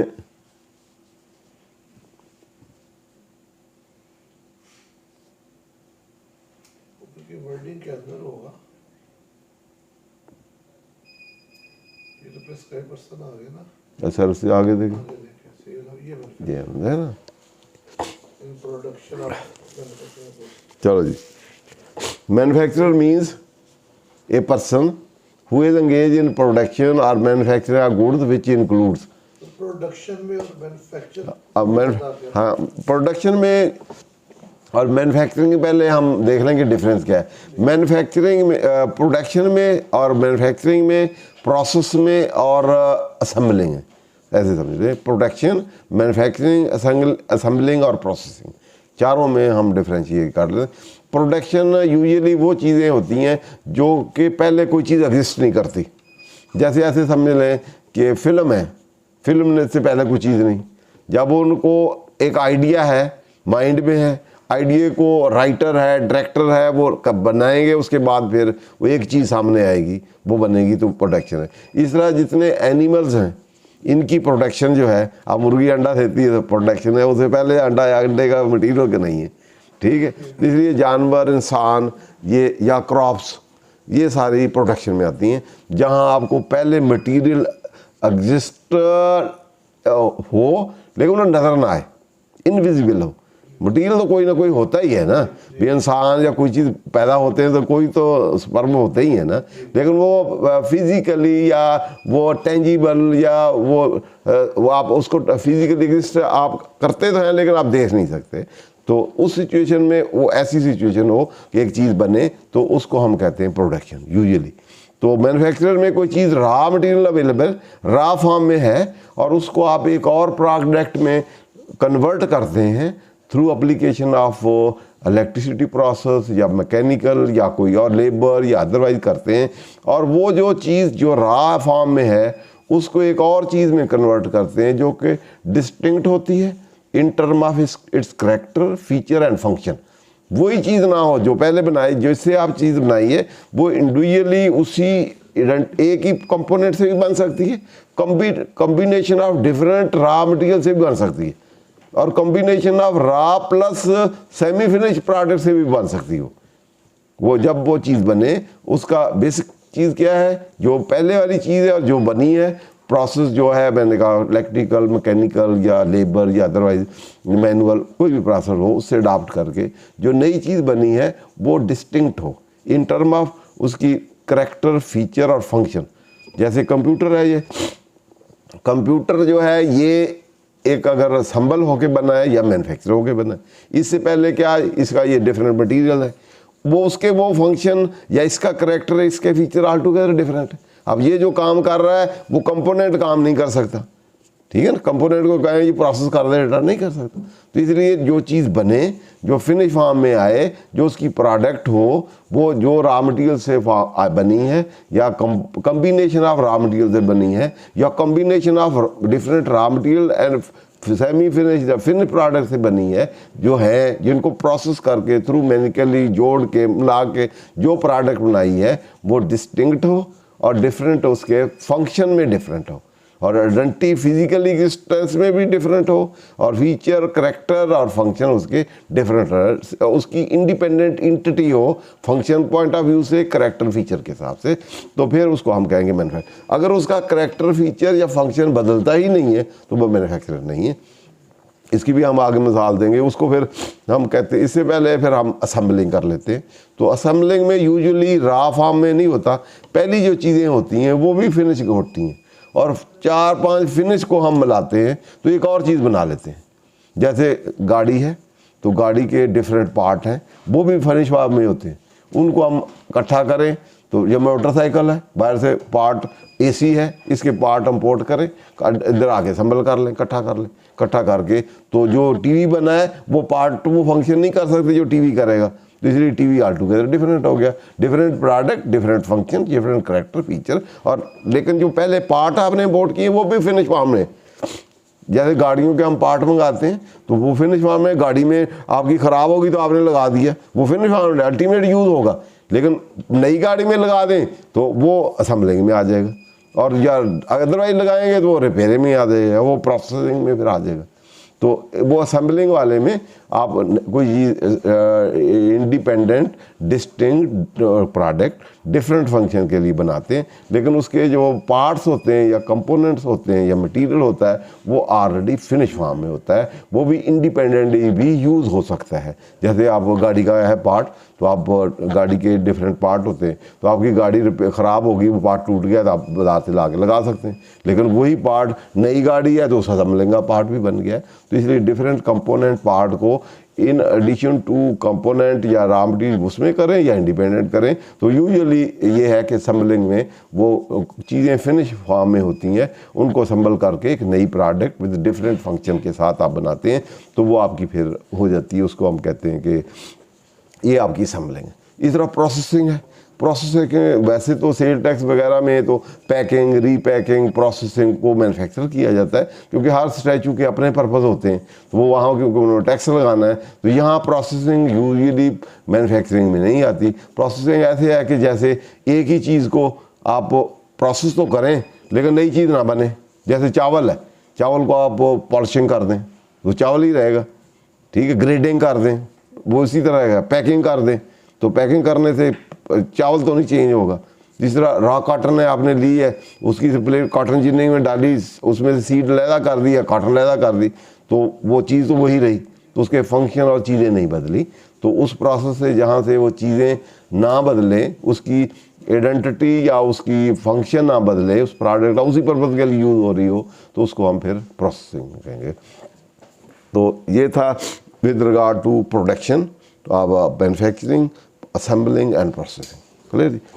उसके बाद इसमें भी उसी तरह ही डेफिनेशन दी होगी, हम देख लेते हैं। Includes manufacturer mean a person who is engaged in production manufacturing goods which includes any process in which a article singly or in combination with other article material component is either converted to another distinct article product or so changed, transformed, reshaped that it become capable of being paid to you differently and distinctly। बात यही हुई कि आपने कोई component ये वो इस तरह डिज़ाइन किए हैं, अरेंज किए हैं, कन्वर्ट किए हैं कि नई प्रोडक्ट बननी है, तो डिफरेंट प्रोडक्ट है, डिफरेंट फंक्शन है, डिफरेंट फीचर है, ठीक है जी। और a process of assembling, mixing, cutting, preparation of goods in any other manner, ये ब्रॉडर स्कोप में डेफिनेशन है।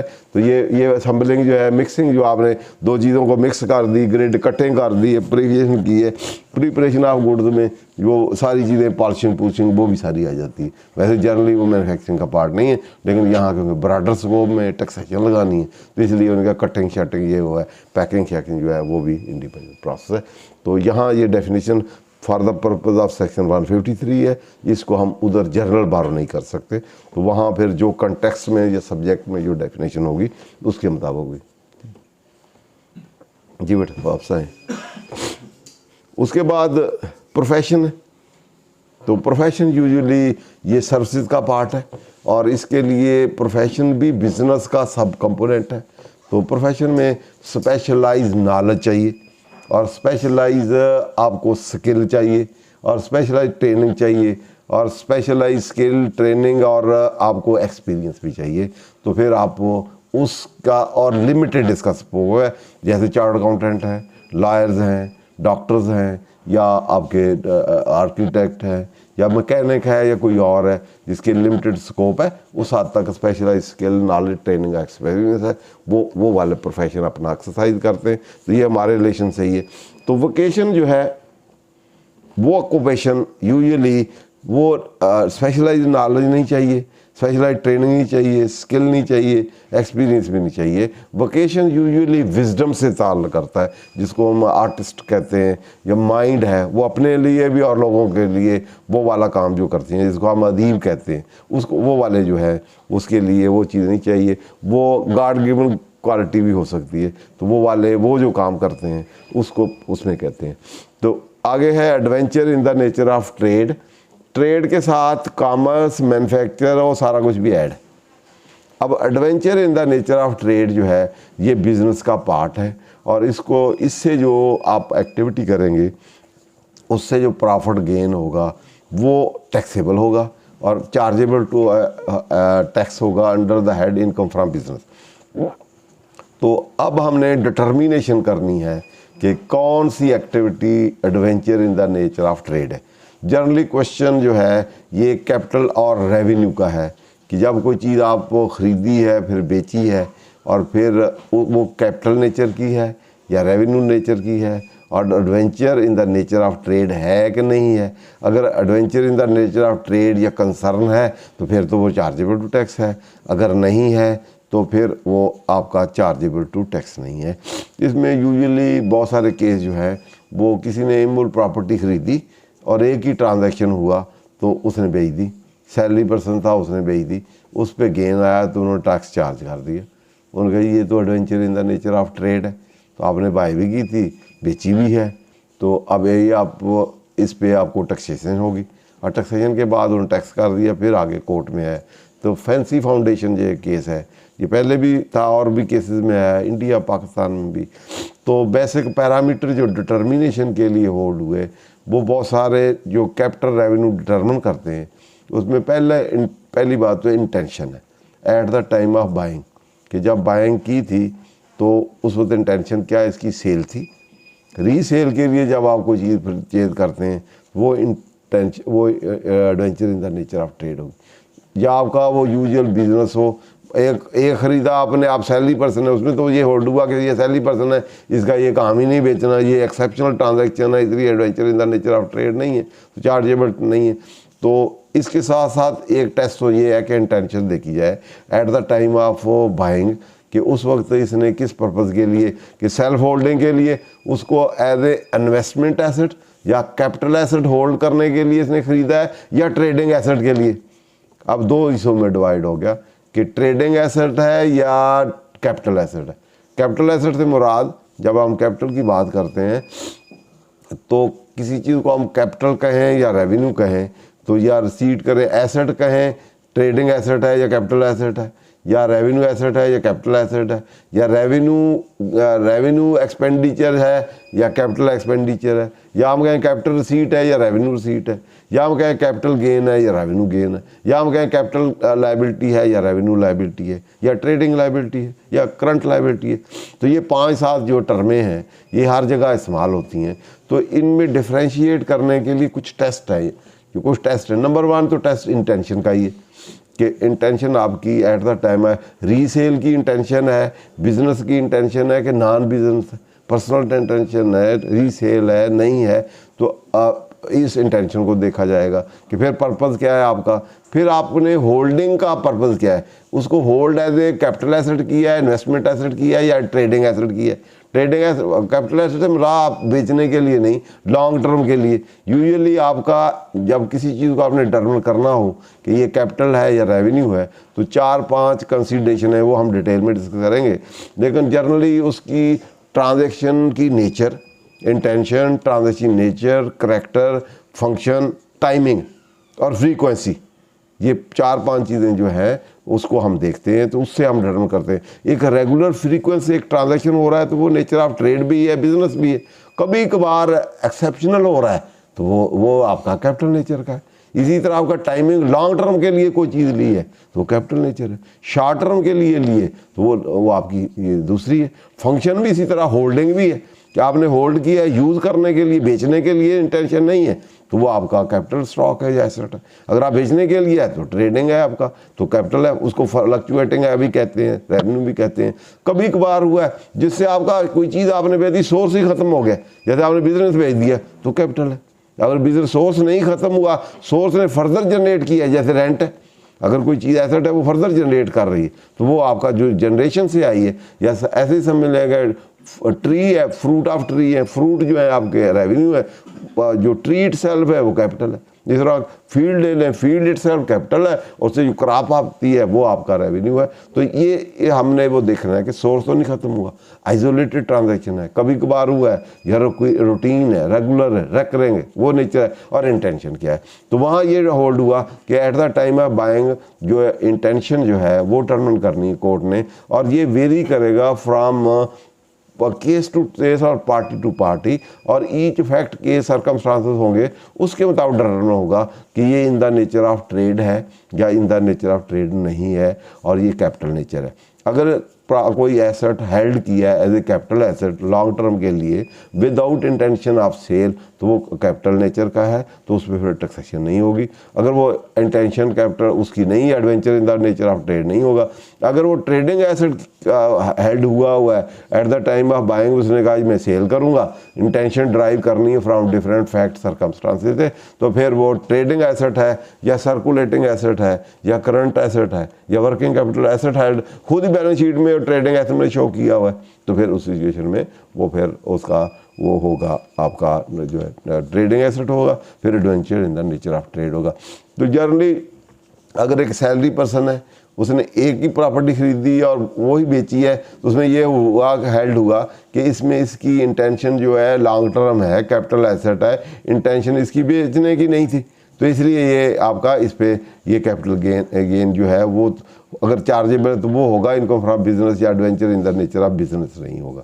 लेकिन अगर उसी सैलरी पर्सन ने रिपीटेडली वो ट्रांजेक्शन किए हैं, पहले एक प्रॉपर्टी खरीदी बेच दी, फिर दूसरी खरीदी, फिर तीसरी खरीदी, तो उससे इंटेंशन फिर जाहिर हुई किसका ये रेगुलर नेचर ऑफ बिजनेस है, तो ये इसका asset held as a trading asset है, ये बाइंग सेलिंग करता है, ट्रेड करता है, सर्कुलेटिंग है, ये करंट एसेट है, वर्किंग कैपिटल एसेट है। तो उस सिचुएशन में इस पर टैक्सेशन होनी चाहिए, उसकी पास प्रैक्टिस ट्रेडिंग कंडीशन देखते हुए उसके मुताबिक होल्ड करते हैं। तो adventure is the nature of trade या ये बहुत ही अहम ये वो पहलू है जिस पर भी शायद एफबीआर ने तवज्जो नहीं दी। हाँ नहीं एक रिटर्न में अगर 4 प्रॉपर्टी पे सेल डालते हैं पर्सनल एसेट, हाँ सही है, तो वो उसको रिकरेक्टर करके यहाँ पे हिट कर दे, कर सकते हैं, करते भी हैं। वो केस गुजरा था, उसमें 10 साल पुरानी प्रॉपर्टी थी, उसने कहा जी मेरा गेन है, ऑफिसर ने कहा ये गेन नहीं, ये आपकी बिजनेस प्रॉपर्टी, हाँ यही है, इस पे टाइम बार्ड का कोई तसव्वुर नहीं है गेन का, आपने जब भी बेची तो उसमें कुछ और लिमिट भी हैं। जी बिजनेस प्रॉपर्टी अगर आपने इन्वेस्टमेंट की हो तो गेन टैक्सेबल है, अगर आपने फिक्स शेड्यूल में डाली हो, जी फिक्स शेड्यूल जो है उसमें लैंड बिल्डिंग नहीं डालते, जी। उसमें डाली हो तो फिर टैक्स ही नहीं होती। नहीं वो उसमें नहीं होगी, लेकिन अगर आप वो तो भी में डाली है कि मैंने फर्दर सेल के लिए खरीदी हुई, वो तो फिर बिजनेस में आपने खुद डिक्लेयर कर दी ना। अगर वही एसेट बिजनेस में आपने डाल दिया ट्रेडिंग में, फिर तो बात खत्म होगी ना, फिर तो सेल में उधर बिजनेस में आएगी, कैपिटल गेन में तो जाए, तो उसका गेन ऑटो मिल जाएगा, ऑटो पे टैक्स होगा, एक बात होगी। दूसरा, आप लॉन्ग टर्म एसेट में अगर लिखते हैं, लॉन्ग टर्म एसेट भी होते हैं ना इन्वेस्टमेंट, उधर भी लिखते हैं, तो फिर भी जब बिकेगा तो टैक्सेशन हो जाएगी। अगर आप शेड्यूल ऑफ फिक्स एसेट जिसपे डेप्रिसिएशन वाला है उसमें चार्ज वहाँ लिखेंगे, तो वहाँ जो लैंड या बिल्डिंग्स होती हैं, इमूल प्रॉपर्टी स्पेशली मशीनरी या फिक्चर, वो नहीं, इमूल प्रॉपर्टी में यूजुअली कंस्ट्रेंट पहले होती थी कि जो कैपिटल गेन था उस पे फेडरल की पावर नहीं थी। पुराना एंट्री नंबर 50 थी, उसमें था कि tax on capital asset other not including capital gain on immovable property. उसकी वजह से ना तो कैपिटल एसेट की डेफिनेशन में इमूल प्रॉपर्टी थी, और यहाँ भी जो डिफाइन किया गया था सेक्शन 22 में, तो वहाँ उन्होंने कहा था जो आपकी लैंड बिल्डिंग बेचते हैं तो उनकी डिस्पोजल वैल्यू उसकी कास्ट से नहीं बढ़ेगी। अब लैंड की अगर आपने कास्ट बेची है, कास्ट ली है 2 लाख की ली है लैंड, अब बेची आज करोड़ की भी, तो उसकी कास्ट कितनी रहेगी, डिस्पोजल प्राइस 2 लाख की, 2 लाख, तो सेक्शन खोल लिमिट 98 बाय बाकी 98 को हम इनफ्लो के अंदर मिल जाएगा रिकंसाइल करते रहे, उसमें टैक्स तो नहीं होगा, डिस्पोजल प्राइस वही होगी जो कास्ट है, उस कास्ट से नहीं बढ़ेगी। तो इसलिए गेन करोड़ों अरबों का हो आपको आज भी नहीं लगता। 18 अमेंडमेंट में चेंज आ गई, और सेक्शन 22 में आज भी नहीं आई, ठीक है ना। अभी कर देनी चाहिए थी, उधर कैपिटल एसेट में तो इमूल प्रॉपर्टी डाल दी, इधर नहीं डाली। अब ये मेरा लेक्चर सुन के निकाल दे।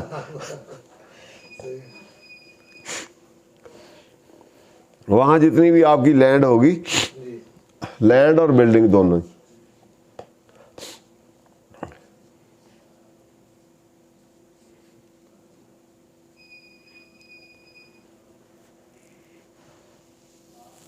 बाईस का 10 है, या देखेंगे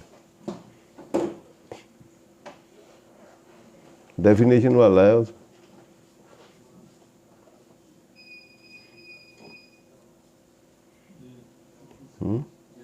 नहीं, एंड पे डेफिनेशन में, एंड पे आएगा।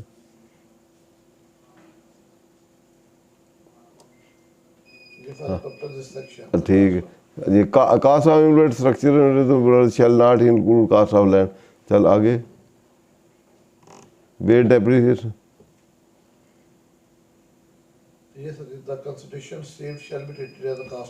ये क्या, हाँ, where the consideration receive on disposal of immovable property exceed the cost of, हाँ ये देखो, तो अब the consideration receive shall be treated as cost of property. अब करोड़ पूरा ही लिखेंगे लेकिन वो कास्ट ही नहीं जाएगी, कास्ट डिस्पोजल प्राइस, कास्ट ही डिस्पोजल प्राइस होगी। इट मीन अगर आपकी बिल्डिंग है एक तो लैंड है ना, लैंड में तो यूजुअली डेप्रिसिएशन नहीं होती, तो उसकी तो वही कास्ट जिस पे आपने रिपोर्ट की है तो वही आपकी कंसिडरेशन होगी। बिल्डिंग में डिफरेंट होगी। बिल्डिंग में आपने उसको 2 करोड़ की थी, उसमें से आपकी 1 करोड़ डेप्रिसिएशन होगी, तो आप रिटर्न डाउन वैल्यू कितनी? 1 crore. 1 crore return down value है। तो आप जितने की भी बेच लें, सपोज आपने बिल्डिंग आज बेच दी 500 करोड़ की, तो उसकी डिस्पोजल प्राइस क्या है? 2 करोड़। 1 करोड़ जितनी डेप्रिसिएशन है उतना आप गेन रिकॉग्नाइज कर सकते, उससे ज़्यादा नहीं हो सकता। तो इसलिए यहाँ अभी भी आपको फिक्स एसेट में अगर आपका लैंड बिल्डिंग है, इमूवेबल प्रॉपर्टी है, इसमें मशीनरी भी आ जाती है, इमूवेबल प्रॉपर्टी में जो अटैच विद द लैंड है वो सारी आ जाती हैं, तो उसकी कास्ट से ज़्यादा नहीं होगी और जो गेन उस पर रिकॉग्नाइज करेंगे वो कास्ट से ज़्यादा नहीं होगा। इट मीन्स जितनी, इसको अगर एक और एंगल से हम देखें तो गेन कितना मैक्सिमम हो सकता है? जितनी आपको डेप्रिसिएशन मिली, ऐसे समझ लें कि जितनी आपको over the life of that asset, जितनी आपने डेप्रिसिएशन क्लेम करके अपना प्रॉफिट कम किया है ना, उतना ही आप गेन रिकॉग्नाइज कर सकते हैं। क्योंकि आपने 1 करोड़ किया है तो आप 1 करोड़ से ज़्यादा आप गेन नहीं रिकॉग्नाइज करते, क्योंकि 1 करोड़ से आपने पिछले सालों के प्रॉफिट कम किए हुए हैं ना, तो इतनी डेप्रिसिएशन क्लेम की हुई तो रिटर्न ऑन वैल्यू है ना, तो उतना गेन आप रिकॉग्नाइज कर सकते हैं, उससे ज़्यादा आपको गेन टैक्सेशन नहीं होगी। ये समझ लें, इसका ये पर्पज़ है कि जितनी आपको डेप्रिसिएशन दी है टैक्सिंग अथॉरिटी ने, तो उतना गेन पे टैक्स ले लेंगे। पहले आपको देते रहे, डेप्रिसिएशन में कम करते रहे, अब अगर आया तो उसको गेन को रिकॉग्नाइज करके टैक्सेशन हो सकती है, इससे ज़्यादा नहीं हो सकती। अगर ज़्यादा होगी तो वो इमूवेबल प्रॉपर्टी का वो कैपिटल गेन समझा जाएगा, वो कैपिटल गेन पे टैक्सेशन पहले नहीं होती थी, अब तो उसमें भी अलग सेक्शन 37 के सारे उस पे लगेंगे है। सेक्शन 37 का सारी चीज उस पे एप्लीकेबल तो वो तो इसमें आएगा नहीं ना 37 वाला, तो क्योंकि ये तो बिजनेस प्रॉपर्टी ना आपकी, तो इसका प्रॉफिट गेन जो होता है वो chargeable under the head income from business होता है। ये उस मदर सोर्स में चला जाएगा नहीं, इनकम फ्रॉम बिजनेस से जाएगा। उसके रेवेन्यू को हम अपनी सेल्स या दीगर रेवेन्यू के साथ क्लब करके लिखेंगे। अलहदा जो अदर रेवेन्यू होता है वहाँ होता है gain on disposal of immovable property, या कोई भी एसेट डिस्पोजल करें। एक तो ट्रेडिंग एसेट होते हैं जो वर्किंग कैपिटल में होते हैं, वो तो उधर प्रॉफिट होता है। ये अदर इनकम होती है ऑन डिस्पोजल ऑफ वो फिक्स एसेट, फर्नीचर, फिक्चर, ये सारे, इन पे जो गेन होता है वो इसमें टैक्सेबल होता है, वो इनकम फ्रॉम बिजनेस है। अगर इनकम फ्रॉम बिजनेस का सेक्शन 18 खोले तो इसके अंदर भी लिखा हुआ होता है कि ये चार्जेबल होगा under the head income from business. इसके अंदर भी लिखा होगा कि ये जो गेन होगा this will be charge to tax under the head income from business, वो इनकम फ्रॉम अदर सोर्स या इनकम फ्रॉम कैपिटल गेन वाला नहीं होगा। वैसे सेक्शन 18 का देखें, सेक्शन 18 में शुरू में देखें तो वहाँ प्रॉफिट्स और गेन लिखा हुआ है। प्रॉफिट यूजुअली गुड्स से रिलेट करते हैं, जो बाइंग सेलिंग ऑफ गुड्स करते हैं, तो वो यूजुअली जो आपका ट्रेडिंग एसेट्स हैं या फ्लक्चुएटिंग या वर्किंग एसेट्स हैं या चीज़ें हैं, गुड्स हैं, तो यहाँ profits and gain of any business carried out by the person at any time.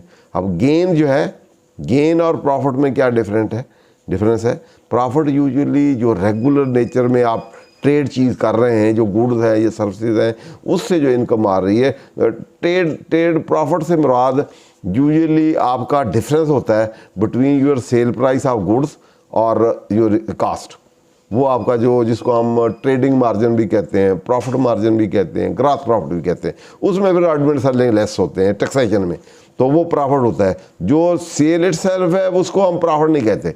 यहाँ कहीं नहीं लिखा हुआ कि जो आपकी टर्नओवर है वो टैक्स होगी या वो चार्जेबल टैक्स है। यहाँ क्या लिखा हुआ है? प्रॉफिट। प्रॉफिट टर्नओवर को या सेल को तो नहीं हम कह सकते, तो इसलिए ये प्रॉफिट कौन सा है? ये प्रॉफिट यूजुअली ग्रॉस प्रॉफिट है, ठीक है ना, जो ग्रॉस मार्जिन है, जो सेल में से उसकी कास्ट, हमने कास्ट और सेल डिटर्मिनेशन कैसे होगी? According to the accounting method adopted by the tax payer. वो सेक्शन 32 में कि 32 में वो रिसीट बेसिस पे रिकॉग्नाइज कर सकता है, मर्केंटाइल मेथड भी कर सकता है, वो आपका अक्रूवल मेथड भी कर सकता है, और रिसीट भी हो सकता है, और मिक्स भी कर सकता है। जो मेथड होगा उसके मुताबिक उसका ग्रॉस मार्जिन निकलेगा। वो ग्रॉस मार्जिन जो है वो ये प्रॉफिट है, ठीक है। ग्रॉस मार्जिन किस चीज़ का होगा? वो गुड्स की बाइंग सेलिंग का होगा। और इनकम नीचे वाला है, अगर सर्विसेज है तो नीचे वाले में आएगा, ठीक है। तो अगर गेन प्रॉफिट है तो वो मार्जिन है of the goods purchase sale का। अब जो गेन है अगले वाला गेन, क्योंकि गुड्स पे जो बाइंग सेलिंग आप यूजुअल ट्रेड करते हैं, जो ट्रेडिंग एसेट्स हैं या गुड्स हैं या आपका फ्लक्चुएटिंग सर्कुलेटिंग करंट एसेट है, वो वाला प्रॉफिट है गुड्स का। और जो गेन है यूजुअली गेन उस चीज़ का होता है जो आप लॉन्ग टर्म होल्ड करते हैं, जैसे लैंड है, बिल्डिंग है, इमूवेबल एसेट्स है, उसको जब हम डिस्पोज करते हैं जिसकी इंटेंशन बेचने की नहीं होती बल्कि यूज़ करने की होती है, जिसको हम कैपिटल गुड्स भी कहते हैं, which is use to produce further goods. तो लैंड बिल्डिंग जो है, प्लांट मशीनरी, उसको हम यूज़ करते हैं एडमिनिस्ट्रेटर पर के लिए भी और अदर गुड्स को प्रोड्यूस करने के लिए। तो उसको, क्योंकि उसमें सिर्फ बाइंग सेलिंग जब हम करते हैं तो उसमें तो मार्जिन मार्केट मार्जिन ही आता है, उसमें जो प्राइस फ्लक्चुएशन है वो चीज़ नहीं होती कि आज हमने परचेज किया कल खरीदना है, तो प्राइस फ्लक्चुएशन का इतना इम्पैक्ट नहीं होता। जिसमें प्राइस एस्केलेशन का इम्पैक्ट भी साथ पड़े, गेन भी हो और वो भी फ़र्क पड़ा हो, तो जो वो पड़ेगा विद लॉन्ग टर्म होल्डिंग, तो उसको हम कहेंगे गेन। इसलिए यूजुअली लैंड बिल्डिंग जो है वो आप रेगुलरली नहीं बेचते सेलते, तो उसमें मेजर पोर्शन प्रॉफिट में जो होता है वो आपका प्राइस एस्केलेशन होती है, प्राइस की वजह से आपका बढ़ा हुआ होता है। तो उसकी वजह से उसको टर्म जो है, जब भी land building plant and machinery की हम बात करेंगे, जो लॉन्ग टर्म आपने एज ए कैपिटल एसेट या कैपिटल गुड्स हेल्ड की है, तो उसका वर्ड हम प्रॉफिट नहीं कहेंगे, तो उसको फिर क्या कहेंगे, उसको गेन कहेंगे, या उसका बाद फिर कैपिटल प्रॉफिट हम कह सकते हैं। गेन, कैपिटल गेन या कैपिटल प्रॉफिट, उसको रेवेन्यू या ट्रेडिंग गेन या आम प्रॉफिट या गेन वो उसको वो नहीं कहते। क्लियर जी। तो इसलिए गेन और इसमें गेन प्रॉफिट की अगर डेफिनेशन लहदा भी देखनी हो तो एक केस लाया है इसमें एंड पे होगा UCH पावर प्राइवेट लिमिटेड 2010 में, तो उसमें आया था बेसिकली पावर प्रोजेक्ट जो हैं उनको income profit and gain exempt थे। तो उसमें उन्होंने कोई बैंक से बारोइंग की और बैंक में पैसे रखे, इंटरेस्ट आ गया, तो उन्होंने कहा ये क्या इनकम फ्रॉम अदर सोर्स में होगा, जो बिजनेस होगा, तो वहाँ उन्होंने फिर प्रॉफिट और ये इसको सारे को डिफाइन। हाँ, UCH में इससे आगे होगा 2010, इसी में UCH होगा, ये वाला, ये इसमें नीचे प्रॉफिट है। ये उन्होंने कहा इसमें डेफिनेशन में भी आपको हेल्प मिलेगी कि जहाँ वर्ड डिफाइन नहीं है तो हम इसकी ये company drive electric power generator set है ना treatment and with as happened high court country to the principle of interpretation of in order to fortify this submission he also made a reference to definition of word profit and gains from the black law dictionary. तो नीचे इसकी definition है, profit most commonly the gross proceed of business transaction less the cost of transaction. ठीक है, जो net proceed excess of revenue और expense for a transaction sometimes used synonymous with the net income for the period. Gain realized from the business investment over the expenditure. Profit mean association of goods valuable result, usually consequence of gain, etc. Gain, profit, winning, incremental value, difference between receipt and expenditure, pecuniary gain, difference between cost, sale price, appreciation and value of worth, security, property, excess of revenue over, ये different definition है। तो जहाँ भी directive meaning हो तो उसमें मैंने कहा था उसमें हर तरह की डेफिनेशन होती हैं, मल्टी वेरियस होती हैं, तो वहाँ से जो आपके सब्जेक्ट या कंटेस्ट में फिट इन होती हो वो आपने सेलेक्ट करनी है विद केयर काशन और वो फिट करनी। क्लियर जी।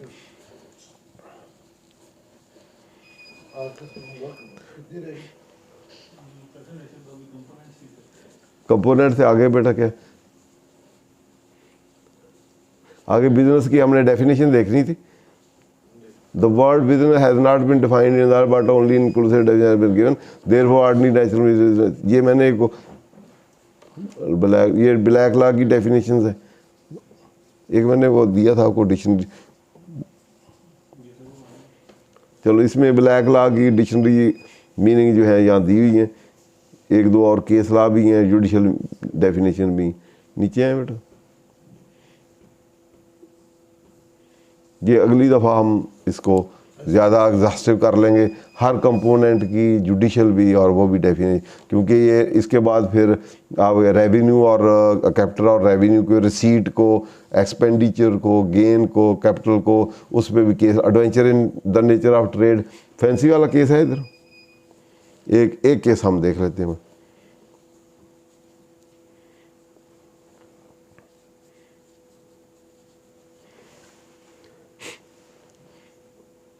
पीछे से, यहाँ से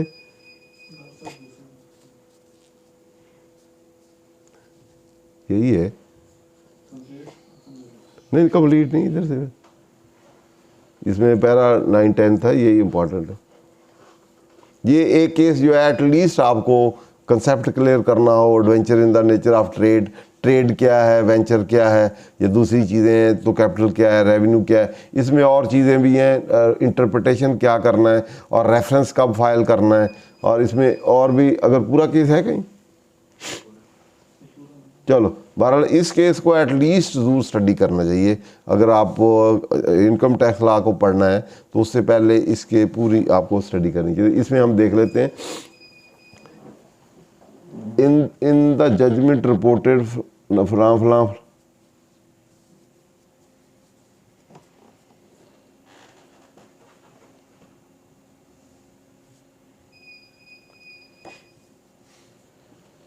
यहाँ से शुरू होता है, नीचे है इसको, ये इसमें एंड पे फिर उन्होंने इसके प्रिंसिपल ले डाउन किए। तो सबसे पहले हम शुरू से पढ़ लेते हैं बेटा ऊपर। Coming to the cases from the Indian, जो ये कोई और आ गया, अच्छा ऊपर था वो पैरा है जी,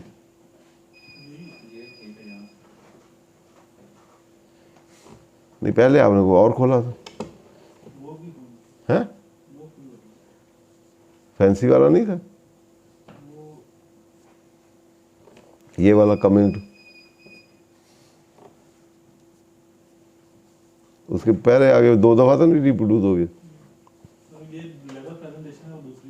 है, इसमें वो दूसरी है कैपिटल रेवेन्यू वाली, ये अच्छा चलो adventure in the nature of trade में हम देख लेते हैं।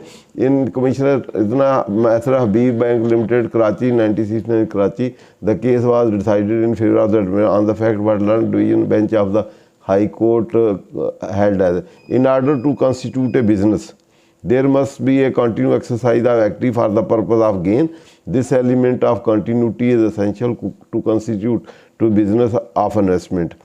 इसमें बिजनेस की भी डेफिनेशन सारी ऑलमोस्ट आती हैं। The reason for this condition is that in modern society people no longer hold their saving in gold or cash but are encouraged to invest their saving in the property and security. Yet a man who invests his saving in the buying of property would not be said to be carrying on a business if he let out the property on rent, nor would a person he has purchased a share out of his saving be said to carry on business merely because he derive income from the investment. If however the regularly buy and sell property or shares so as to make profit out of the fluctuation in the price of property or shares, then it would be said that he was carrying on business of investment. There is thus fundamental distinction between the business of investment and purchase and sale of investment by the person. As pointed out by the Lord Wright in the definition quoted, even occasionally speculation share does not amount to carrying on a business. Therefore, the person who buy property or share and retain them for a long period of time would not be considered to carrying on the business of the investment. A Sheikh case supra this court while considering whether a transaction of sale of share by the assessee was adventure in the nature of trade held as under. It is to be noticed that even if receipt is of casual or non-recurring in character, it shall be liable to tax if it is arise out of the business.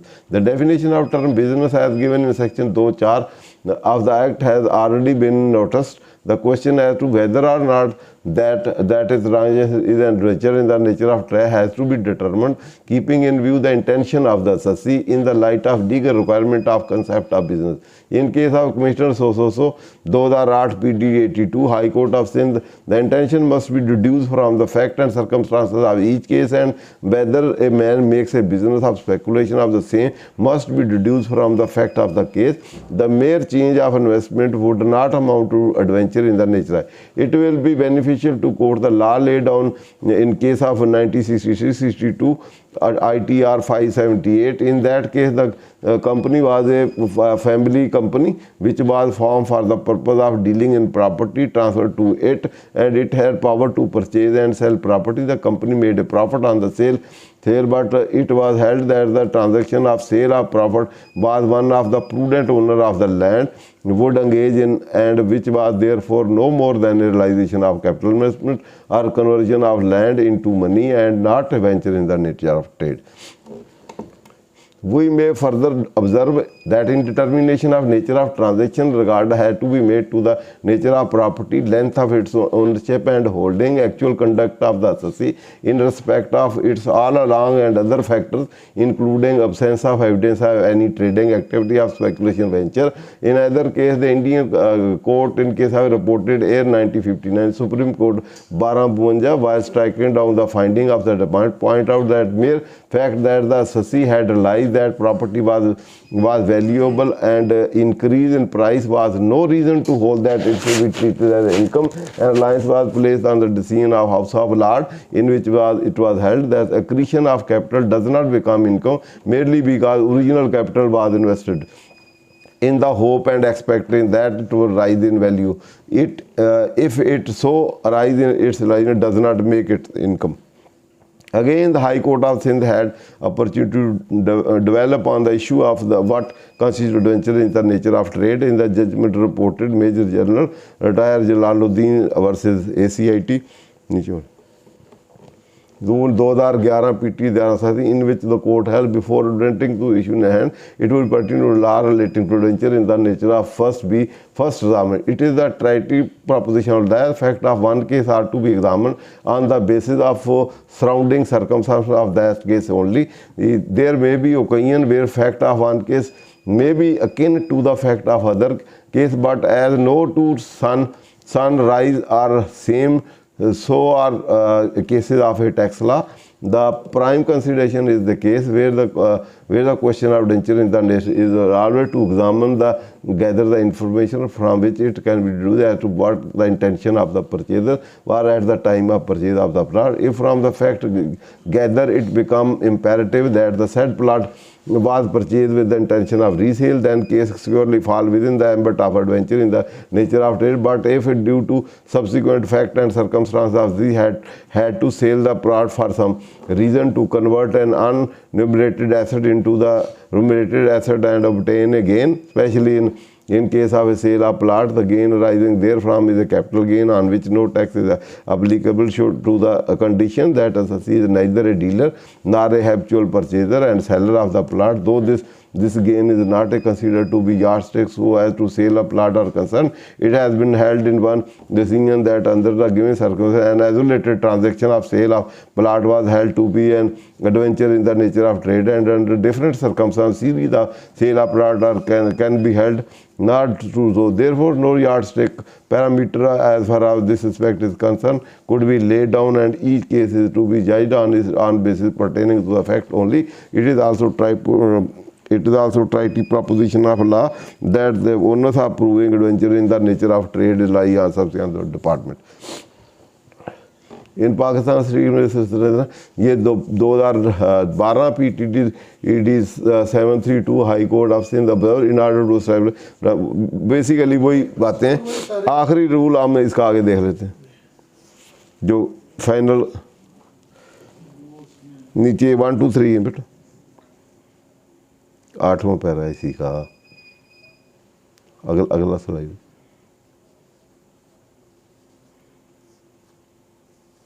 इसी का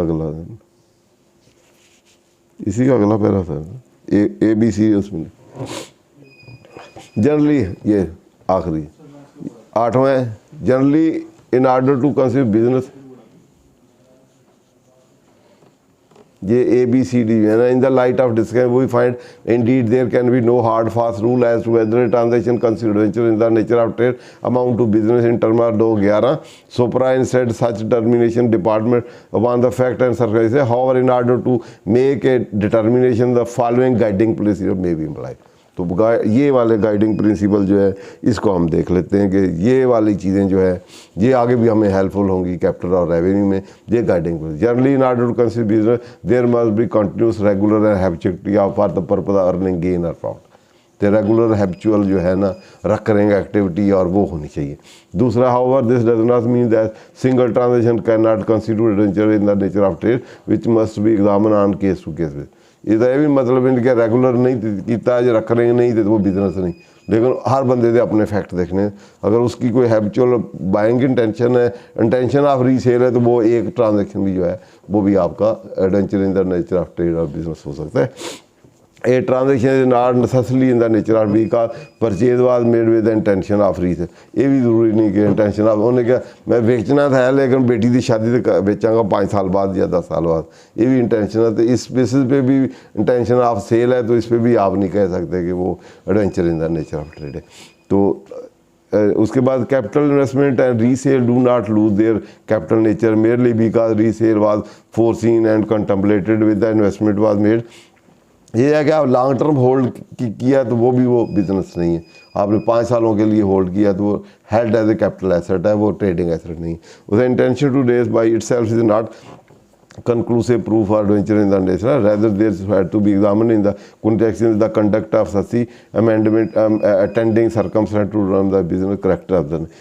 If it is alleged that activity is in the nature of adventure, there must be positive material brought on record prove that the assessee intended to indulge in such activity, and the absence there the sale of movable property would give rise to capital accretion।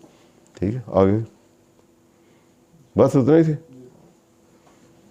ये तो कोई और है। अच्छा ठीक, अगला कोई case और था, कंपटीशन फीस। अच्छा ठीक है, ये अच्छा लाहौर हाई कोर्ट वाले में एक अब इसमें पढ़ लेते हैं। It is not disputed that compulsory, ये पहले वाला नॉन कैपिटल, ये इम्पॉर्टेंट है। जो पहला जर्नल प्रिंसिपल मैंने कहा था कि रेवेन्यू रिसीट या गेन प्रॉफिट टैक्सेबल होते हैं, कैपिटल जनरल लॉ में नहीं होते। तो अनलेस एंड स्पेसिफिकली लॉ ने ना की हो, तो इसमें unlike revenue receipt which is a substitution of income and is chargeable, whereas capital receipt is received in exchange of source of income and not chargeable to tax unless specifically made taxable by charging section of the taxing law. तो ये वाले इसमें case law है। तो capital receipt जो है या capital gain है वो टैक्सेबल नहीं होते अनलेस एंड स्पेसिफिकली लेजिस्लेटर में चार्ज ना की हो, चार्जिंग सेक्शन में या हेड ऑफ इनकम में उसमें। ठीक है, और सीट ना भी गई हो तो chargeable. Thank you very much.